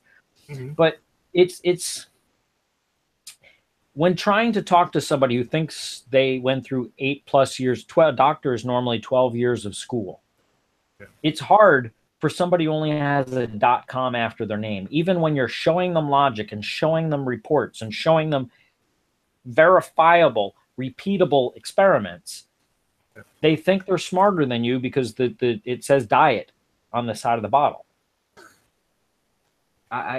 It's hard. It's hard. It's like when I try to tell somebody about building 7. That's probably why they call it Dr. Pepper. Oh, it's a Dr. Pepper. Oh, it must be good. Well, it's actually Dr. Pepper, because at the time, Dr. Pepper was an ailment for it had you know, the bubbliness of it made your stomach ease, and it also, I think, had back in the day, pepped you up, and you know. Back in the day, it was the same with Coca-Cola. You could get it at a drugstore. Yes, you got them at a drugstore, your pharmacy, where they had soft drink things, and they, you know, back in those days, they actually did have to. It was basically also for an hangover if you drank too much. Yep. But you know, Coca-Cola supposedly had cocaine in it, which I'm not, you know, in those days. No, Coca-Cola, coca beans here. Yep. You know, so, which, if we actually went backwards, it's something that I like to point out to people. You look at heroin, and you look at opium, and you look at even marijuana today. They are refined so much that it's like sugar.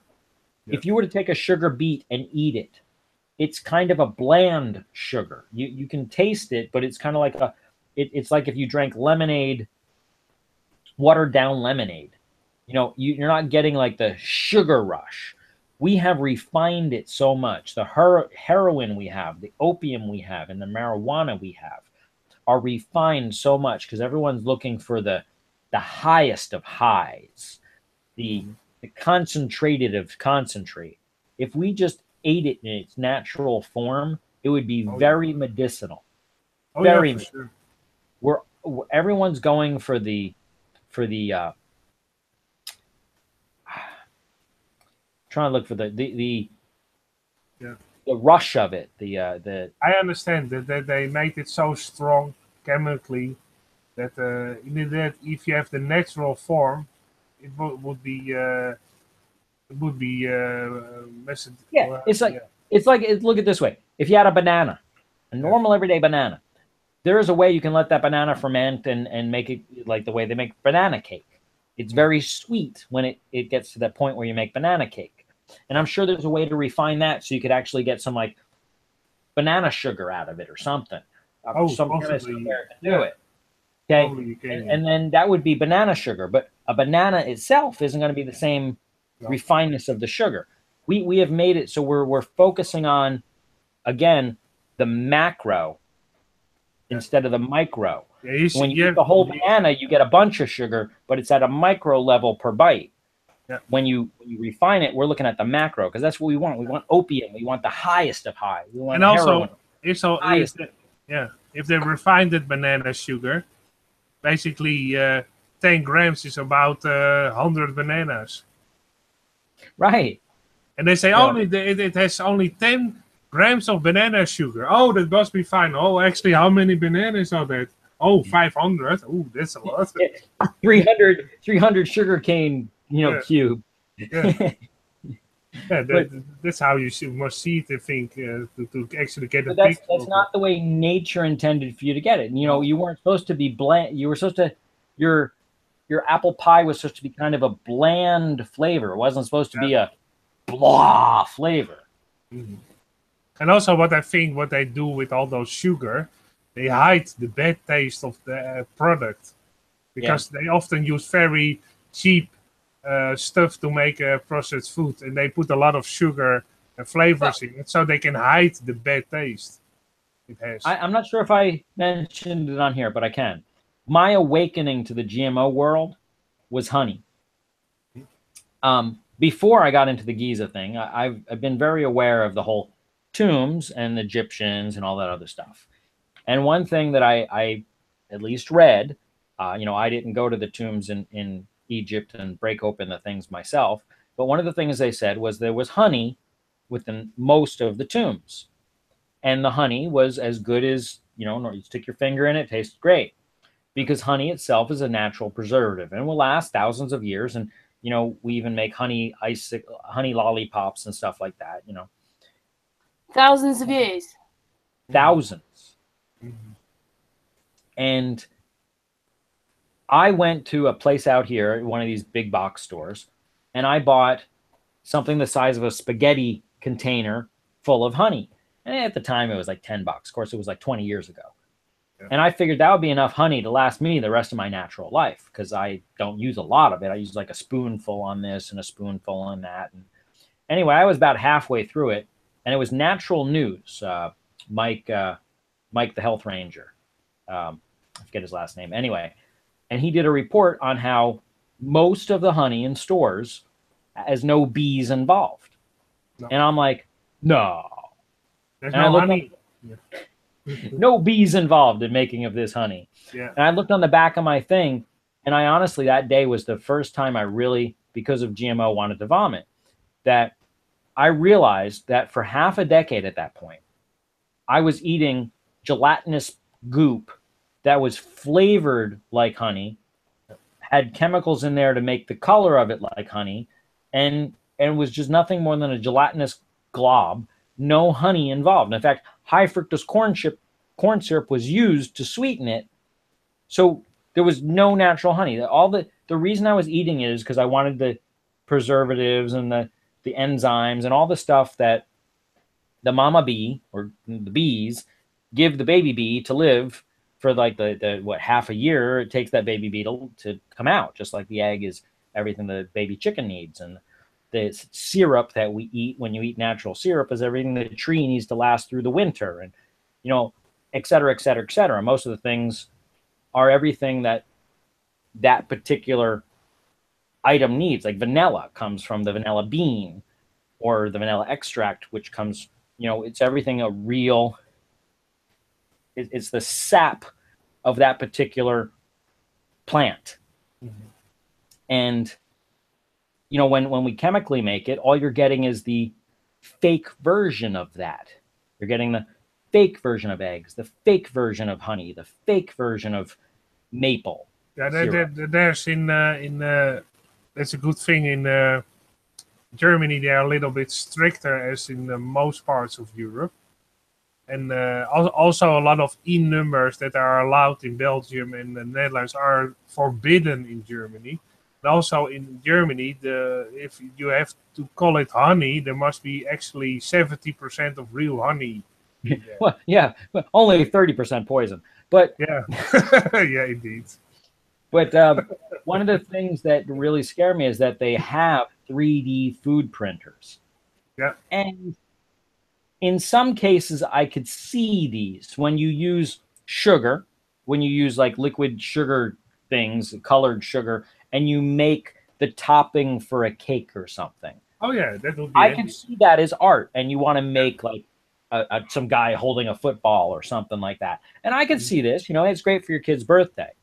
But when you make an apple that looks like an apple, but is really, just chemicals and food coloring and stuff, and there's no natural apple in it, you can eat one of those a day and it ain't going to keep a doctor away. When everything in it came out of those food squirty things, it's some food coloring here and some food dye there and some food flavoring here and some food smell there. It's not what nature intended that apple to be. And as more and more, we eat Twinkies and, we don't think twice about it. I haven't had a Twinkie in 2 decades or so, but I honestly have had my fair amount of Twinkies. And knowing now what a Twinkie is on the inside, I don't think I ever... Just explain what a Twinkie is then. A Twinkie is it was at one point a breaded, kind of like an egg roll, you know what an egg roll is, that's thick with cream on the inside. Only now they made it as for consistency reasons that the Twinkie itself, at least before Hostess, the company that made it, went out of business and a new company has bought them. But at one point, they were made with kind of like so much synthetic stuff that they were like their shelf life was like a decade. So, it was said that only Twinkies and roaches would survive a nuclear holocaust.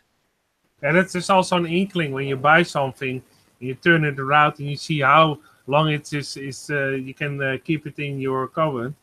Right. Normally, well, this is still good until 2047. Oh, wait a second. That couldn't be right. A cream filling inside a Danish or something like that, if it lasted a week, that would be pushing it. That's because naturally things would break down. The cream inside of it would naturally break down. The enzymes would start to ferment. And it became sour. But when they're made out of synthetic stuff, they could last forever. Oh yeah. That's probably what they find when the human race will be extinct, maybe at some point. Yeah, they find all these French fries of McDonald's still we'll around. Have Twinkies in our stomach. Yeah. We still find Twinkies. Anyway.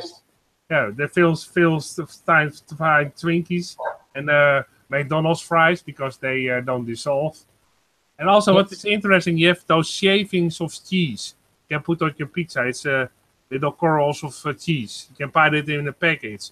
You also have to turn that around because sometimes you can read ingredients shaved.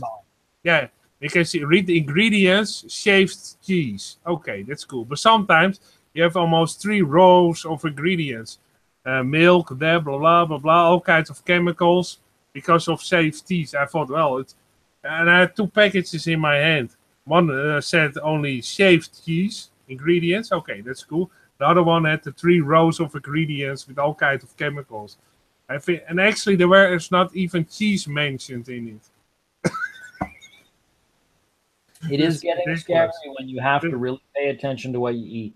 But that's why I always encourage everybody, read the ingredients. Sometimes it takes only 2-3 seconds. I would say the average person that I walk into doesn't really pay attention to what they're eating, No. just how much it costs. They just want, where can I get food and how is it cheap? And I'm like, when we have major establishments getting in trouble when what they call a meat taco has less than 40% of the meat they say it is, like if they say it was a beef taco and it has less than 40% beef in it, that's when, it's like all the rest of it is like synthetic fillers and soy. Hey, Angel, if it wasn't the fact we were talking about real food, that just made me laugh. Like less than 40% of the actual.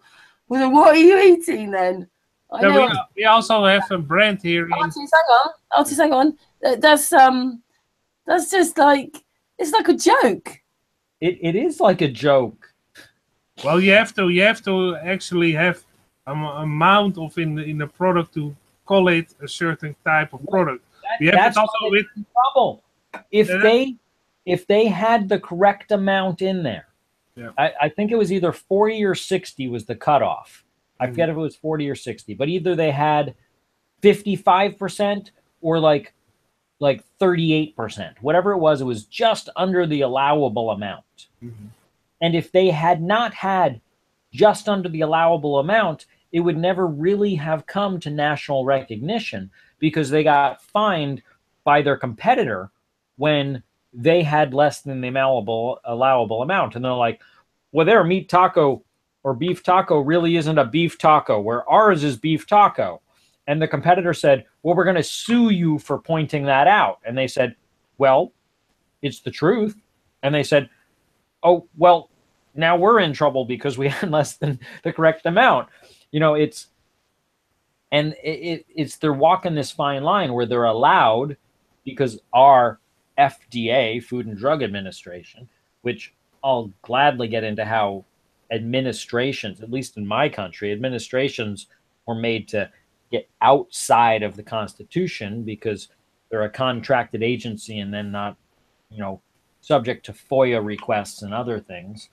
But because of their terminology, what they call, well, it's allowed to be beef when it has, you can mix some egg in there and you could put some pepper in there and you put some salt in there and you put some soy in there and you could put some this in there and you put some other stuff in there. And well, how much stuff can you put in there? Well, just over 50% would be okay. Sometimes even less. What I encourage everybody, often you have your supermarket, your name, and you can Google that supermarket online. And you have all the products and you scroll down, you have the ingredient list. So you don't even have to do it in your supermarket. Just at home, type in your local food store or a store that has the same products. Sometimes they don't have because a lot of foods you can buy online now. Yeah? But you have all kinds of stores. Like here I have Albert Heijn, that is in the Netherlands. I know that one. And it's a popular one also outside of Netherlands. You have here All Pro Soya. So it's soya. You guess how many soya is in there? Just guess. And it's a groeidrink. It's basically for growing for children ages 4 to 3. And if I scroll down, I will show you. It has only 4.9% soya. So the rest is something else. And maltodextrine, very bad additive. Raw sugar. Fructose, that is basically, I think it's corn syrup. Oil. This is also one preservative. This is a very bad preservative. It's almost as bad as aspartame. And a stabilizer, that's is also one. And you have gelling gum. This is jelly from basically goo, like you said before. But it actually only contains 4.9% soya. The rest is basically all kinds of other things mixed with water. pasteurized, and corn syrup and flavor enhancers. It only has four, like I showed, only very less actually soya beans, only 4.9. And then did some investigation about this product.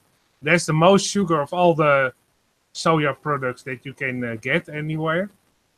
It's the most expensive, and it has the less of sugar in it as all the other products. So there's almost no soya in it, and it has the highest sugar in it. And it's for kids. And also in this brand, they have other products.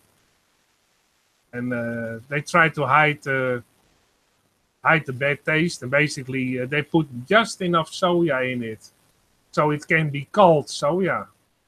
And that's probably 4.8%. If you go under that, 4.7, you can't call it soya drink anymore because it has too less of soya in it. And it's just an example. Something I've noticed, Artis, over in England, you know, like I'd actually buy them if they were actually bran flakes. When you actually look on the packet, it's at least 50% wheat. You know, if I want wheat flakes, I'd buy wheat flakes. I wanted to buy bran flakes, and bran flakes aren't bran flakes because they've got wheat in them. Yep. It's ridiculous. Why call them bran flakes then? They're not. They're bran and wheat flakes. Because there's advertising. Yeah. They could call them, you know, they could, at least here in the States, it's weird. Trying to think of a good example. Macaroni and cheese. Technically, there's more cheese in it than macaroni because the macaroni has so much other additives. It's not just macaroni. They can call it like Oreos. Okay, what's an Oreo?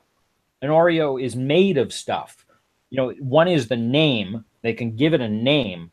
The ingredients are something else. They can call something apple crisps, and it could be made of wood chips and sawdust. You know, I guess it's the same thing. But they can call it whatever name they want because that's the name on the box that gets your attention. It's your obligation to pay attention to what you're eating. Well, even some products contain sawdust. Yes, they do. Yeah, I know. It's a filler. It's a great filler. It's cotton waste is a filler, and waste of the wood industry is a filler. Well, you know, there are actually fillers that they are allowed to use in products. I'd rather be eating sawdust that came from real wood, like oak or maple or real wood, because it's fiber and it actually has real stuff in it, than I would be eating plastic that come from petrol, which, you know, are oil based. And you know, like the same thing that like breads have yoga mat ingredients, which are petrol based ingredients. They're spongy polymers that give the bread its sponginess, so that even when it's like a week old, it's still kind of spongy because people like the spongy feeling when they're eating their bread. Even they don't realize they're eating petrol, they're eating tar. You know, if you walked down your street and picked it up and said, tar, so your mother would say, don't eat that. But when they give it to you in your bread, you smile. Because they add sugar, so it tastes sweet. We're not looking at the ingredients. We need to take artists with us. He'll have a help you look through the ingredients. Yeah, that's why I tell everybody, just go online to your local food market. You can, and you can easily see the packages of different kind of brands, and then you type. Smartphones. Hey, there are a couple of different companies. I think Natural News, and I think the Food Babe, and a couple of other places. What they do is they have an inventory, and when you pick up your item, most of them will have a barcode. Yeah. And if you zap the barcode with your phone, a lot of companies like Natural News, which I guess isn't really a company, it's a conglomeration of people, but in the database, when you hit it, it will give you the ingredients they feel to be negative. Yep. So you can have a little bit, you know, it's kind of like having an artist with you, you know, going like, oh, this one has this, this, and this in it. That's bad. Okay, how about this one? oh, that one doesn't have as much bad stuff. All right, let's take this one. Yeah. Yeah, indeed, you can also do it with your mobile phone, but I'm old-fashioned. I don't have a mobile phone, so I have to go to sites of the supermarkets online. Right. Well, it's also a way to go, of course. That, or luckily people who are kind of like, Yeah. In Chile or something like that are. I know my mother on this coast. My mother lives in Pennsylvania, and luckily, she lives in what I like to call Quakerville, but really it's Mennoniteville, because all the people in that area of Pennsylvania usually drive around in their horse-drawn carriages. They churn their own butter, and they bug you every time they can see you to borrow your cell phone. Because they're not allowed to have a cell phone, but they sure like to borrow yours. So they're aware of technology, just they're not allowed to have it. And they also called Pennsylvania Dutch, I believe. Yeah, well, it is Dutch too, but I like to call it Quakerville because it rings off my tongue better. So I luckily, when I talk to her and I'm like, how you doing? She's like, oh, I just got this quilt that was made from real sheep stuff, and I got this, such and such. It was made from real maple, and this was made from real honey. And because she knows these people, she lives within quarter mile of them type stuff, which is nice, because whenever she has her friends that live a state away, and they're like, oh yeah, I have to go to the organic market, and she's like, I live in the organic market. Which is nice, because I with my mother, every time I tell her something, she's like, oh yeah, I noticed they were selling that stuff at the Quaker market, or the Dutch market or whatever. And I'm like, well, good, Mom, buy some. Help them, give them money, keep them going, instead of buying it at your big box chain store. And that's what I also do. I have a farm nearby that is basically all ecological. Yeah, so she gets your eggs, she gets your chicken, she gets bread, she gets everything that she can get from them. I mean, granted, if she's going to buy like a box of tissues or something like that, she doesn't want them out there. I don't know how they would make tissues, but I don't want to know. But they have an old-fashioned napkin, where like all old people had in the pockets. Yeah, old-fashioned napkin to blow your nose. But other stuff she'll buy at the stores. But otherwise, it's food and stuff. I tell her, Mom, just spend a little extra, give them the money, keep them involved. Because when stuff hits the fan, the big box chain stores, they're going to stop getting their trucks rolling. And these guys, they're going to be your saving grace. Their chickens are still going to be laying eggs, and their goats are still going to be giving milk, and all that stuff. And their pigs are still going to need to be slaughtered. But if you don't give them money now and they don't have the pigs to slaughter, well, you can see where you're going to have a disruption in the supply chain here. Yeah. So, and that's the way to go. Them, and luckily, my mother at least is buying organic. And I can see people in third world countries are kind of on the organic scale. The problem is, and this is part of the mindset that people see, 2-3 years ago, they had an issue where United States, was sending lots and lots of GMO food to Ukraine or something like that. And they said, no, we don't want it because it was GMO food. And our news said, oh, they're refusing the humanitarian food. And I'm like, no, they don't want to eat the poison. It's like if the American Indians, when our native pilgrims came here and gave them the blankets and stuff that were laden with, was it syphilis? And what was the other thing we gave them? Chicken pox or smallpox or whatever it was that was the prominent thing at the time. We purposely gave them blankets and stuff with illnesses on them, hoping to get them sick so that we could defeat them easier. Yep. If they had turned around and said, no, we don't want your filthy blankets, we would turn around and say, these people, they don't even want our gifts. We should just kill them because they don't want our gifts. It was, it all has to do with what you tell and what you don't tell. Yeah, we were trying to give them poison and they didn't want it. Yeah. They were smart enough to see it. Yeah, shit. Well, unfortunately, the American Indians weren't, because at the time, you know, bacteria wasn't something that they didn't have microscopes. And we knew they were covered with the plague, the Black Plague. That's what it was. Bubonic plague. What was around back then? I forget. I think it was the Black Plague. What did they have over in Europe in the 1500s? The Black Plague, yeah. Yeah, I think it was the Black Plague. We gave them blankets and jackets and stuff that were, you know, The probably Black Death. They also called it the Black Death. right. So all the people who died on the way across on the Nina, the Pinta, and the Santa Maria, and the other boats, they would give them the clothes of the dead people and say, here, have some blankets. Here you go. Have them. They're cool. Don't worry about the rats. You give them for free. Oh, that's nice. There you go. Have a nice day. Eat the GMO. Yeah, eat the GMO food. Eat the food with the smiley figures on it. Cute bear. Look at the cute bear. You know, it's, Look at it. Yeah. when we realize that, I honestly believe that in a generation or two, the GMO will make us sterile.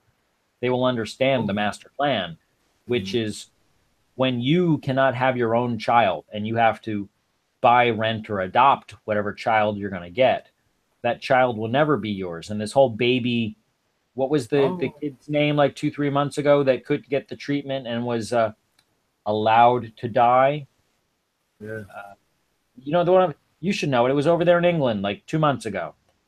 Baby such and such. He was on the news like every day for a week. I don't watch the news anymore. Sorry, what was this about? Ebola.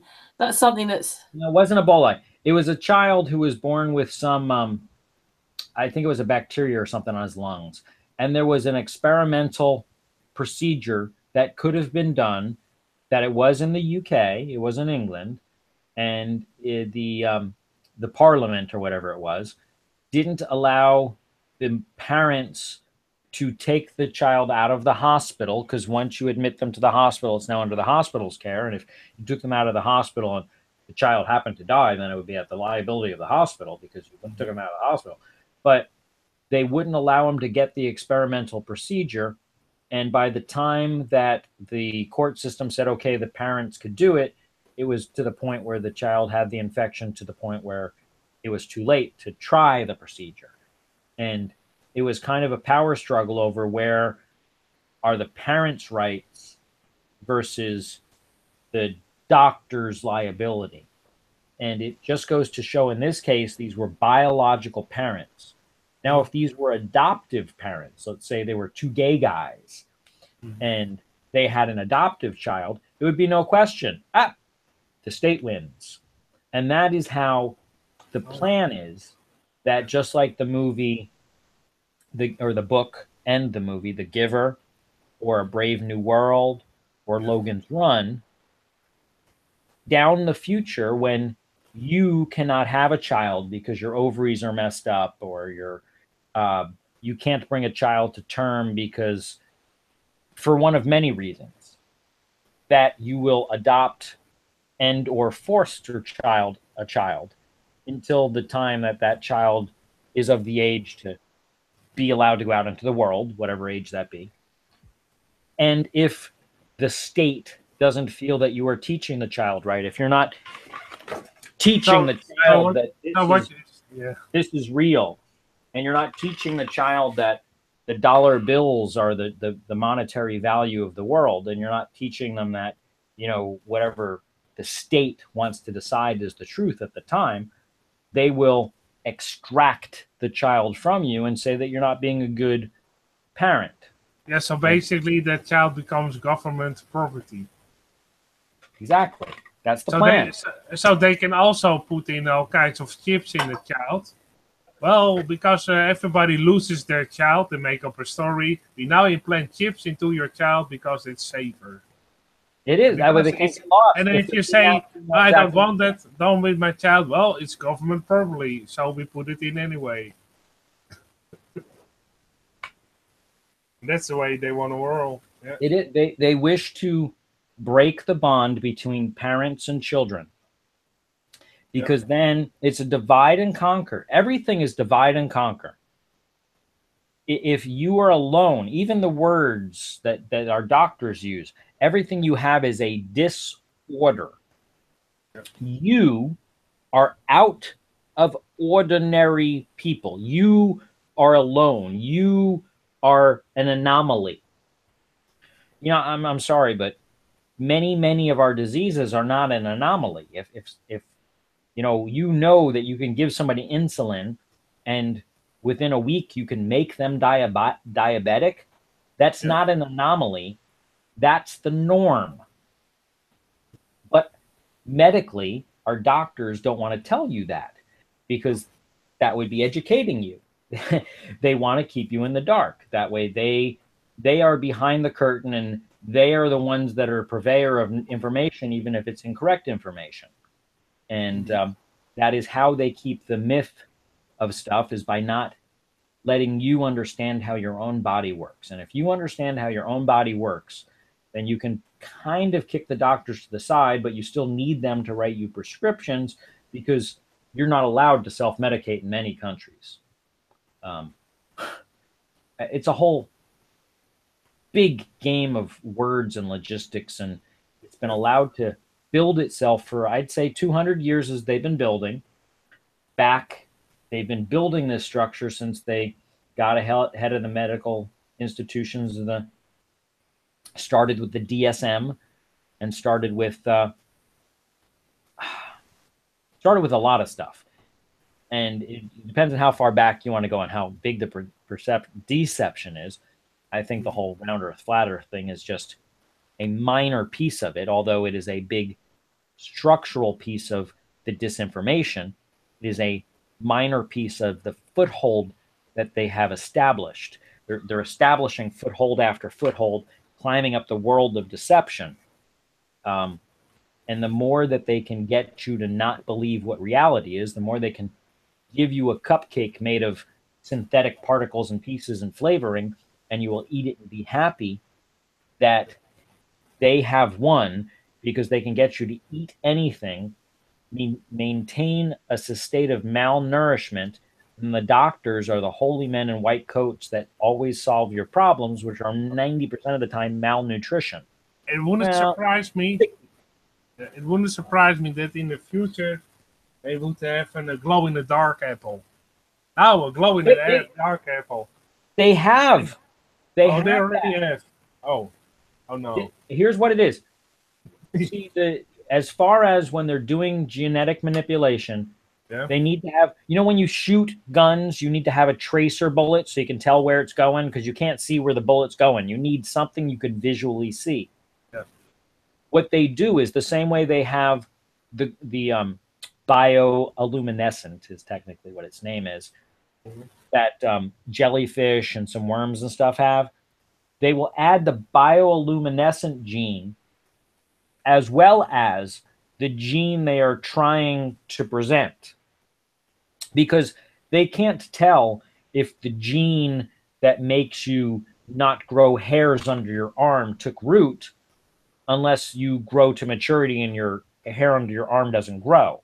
Mm-hmm. So if they stimulate like 30 cats and they both present the gene that makes it so their hair doesn't grow and the gene for the jellyfish that makes them glow in the dark, when they have the glow in the dark cat that comes to maturity, or baby kitten that glows in the dark, they also have a good possibility that the gene that they were trying to present took root, and they use one of them as a tracer gene.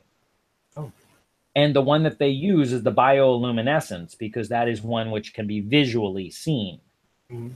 The side effect from it is that when they first tried it, they were doing it with cats, which is why I mentioned that. And since they were using it from the jellyfish, it also brought with it the gene for making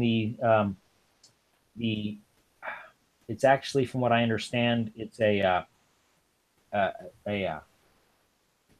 oil that excretes from the gene from your cells that makes you itch. The itchiness of a jellyfish, and that made this cat be in constant pain. But they were able to trace the gene because the cats were glow in the dark. And if you look on, you can find them on Google that they were selling them in Japan for thousands of dollars. You can get a cat that would glow in the dark. Oh yeah, What they I'm didn't tell you is gonna the check cat would be in constant irritation for its entire life. it. Type it in. Okay. In what country? China? It was in Japan actually. Yeah. I think it was Japan that was selling them. Oh yeah, indeed.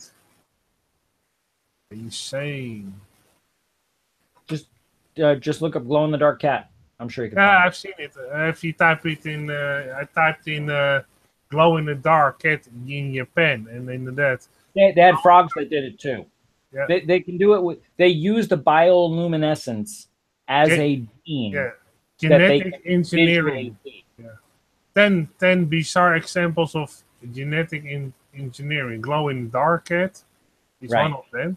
And then after they do 2 or 3 experiments where they put the bioluminescence in there, then they pull the bioluminescence gene out, and they still continue because they know they got the correct, the correct gene pattern in there, the correct manipulation of the organism in order for the gene that they wanted to pushed.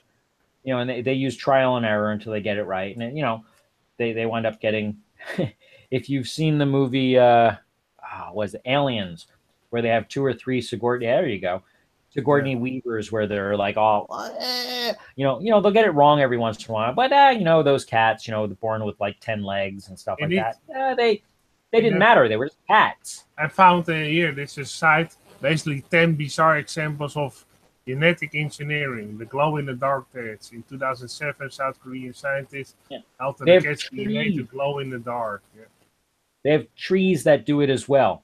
In fact, there were some cities that were considering purchasing the bioluminescent palm trees to replace street lights. Huh.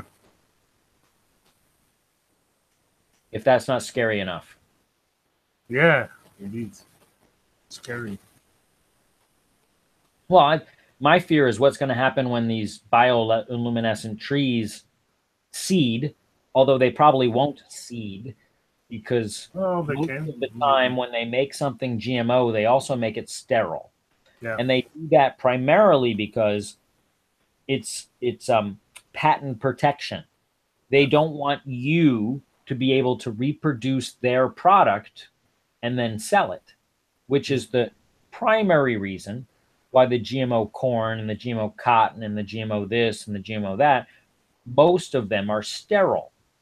They do that for their own patent protection. Yeah. We used to have this poster when I was younger. I've said it before because one of my boy's dad was a farmer, and it was a poster of a cauliflower, but it said, "There's enough sprays sprayed onto this cauliflower to turn you into one." I'll believe that. Can I just say, guys, I don't mean to be mean, because obviously, if you know, I was on a really long hangout last night, but we've been going for 3 hours and 40 minutes. Well, that's cool. If you want to go, I joined late, so I'm. Is that, well? I've got to go to work tomorrow, and I haven't really slept this weekend. No, we basically discussed everything we wanted to discuss, in my opinion. Is that right? You know it's never ending, because you can be I'm just happy to be here. Back next Sunday to talk about it again. Yeah, Patricia Steer will probably like this hangout because he's also a vegan and into healthy food. Yeah, it's just bad that we're just not looking enough, are they? Even if they put it even on the packet. I think that if we did our diet correctly, we could probably, well, I'm sure Patricia is a perfectly good example. And I've actually had friends that are vegans, and I could say word because I've had a couple of them pass away, that if they focus on nuts and things like that have proteins, they can live perfectly healthy on a vegan diet. But you have to be aware and monitor what you eat. You can't just, go to any fast food restaurant. You have to be aware of what you're eating.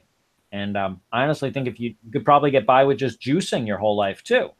There's lots of things that you could do, but you need to take the responsibility yourself for what you're eating, and you need to be aware of your own food.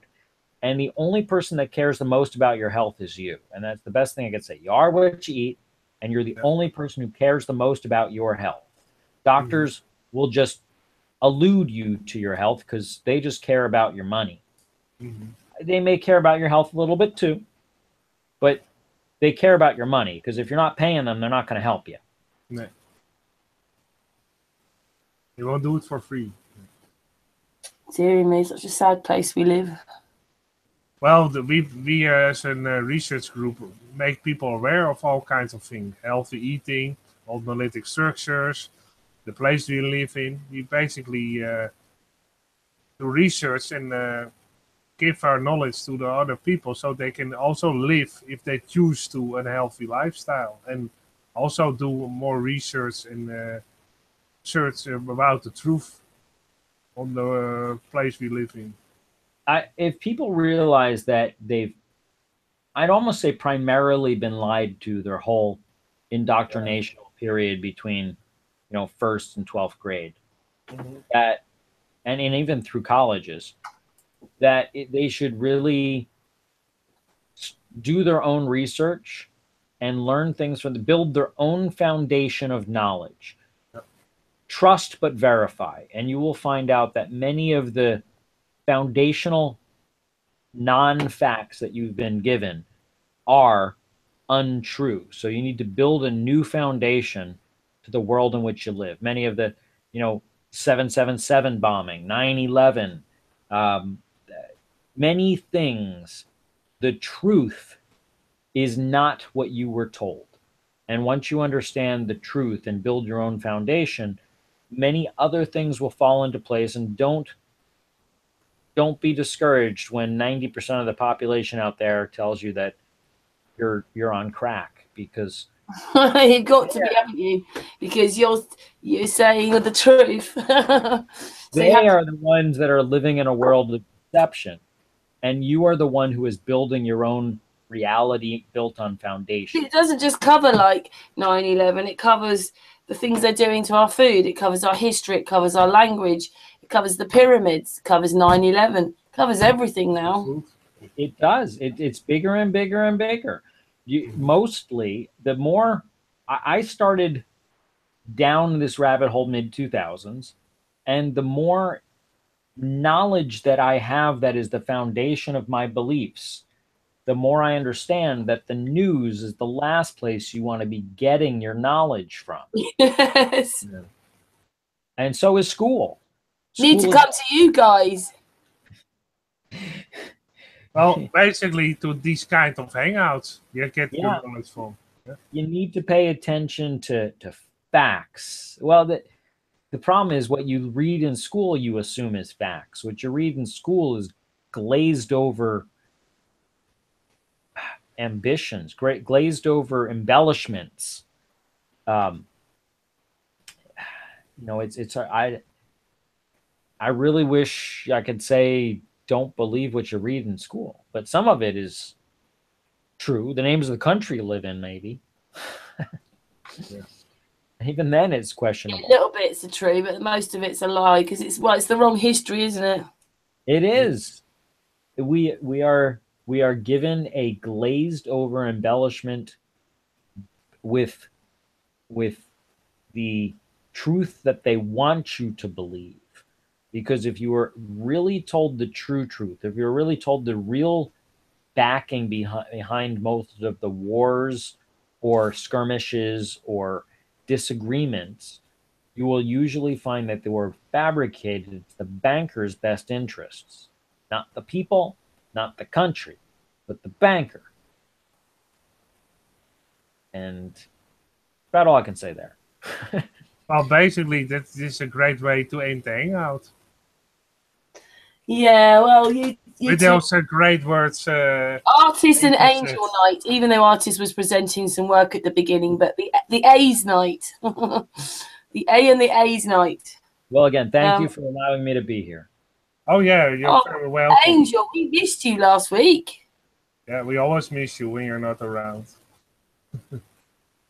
Yeah, you're part of the family now. Oh yeah, you have a great input on this channel. Great. Well, input. thanks. Yeah. Anyway, we have been going for this time. I don't mean to be Well, a you cut hangout off and go to sleep. You got work in the morning. Yeah, indeed. Yeah. You're 8 hours behind. You're lucky. It's only what 4 o'clock in the 5 afternoon. o'clock here. I'm still sunny outside. Oh yeah. Crazy. It's been dark for about the last 10 hours here.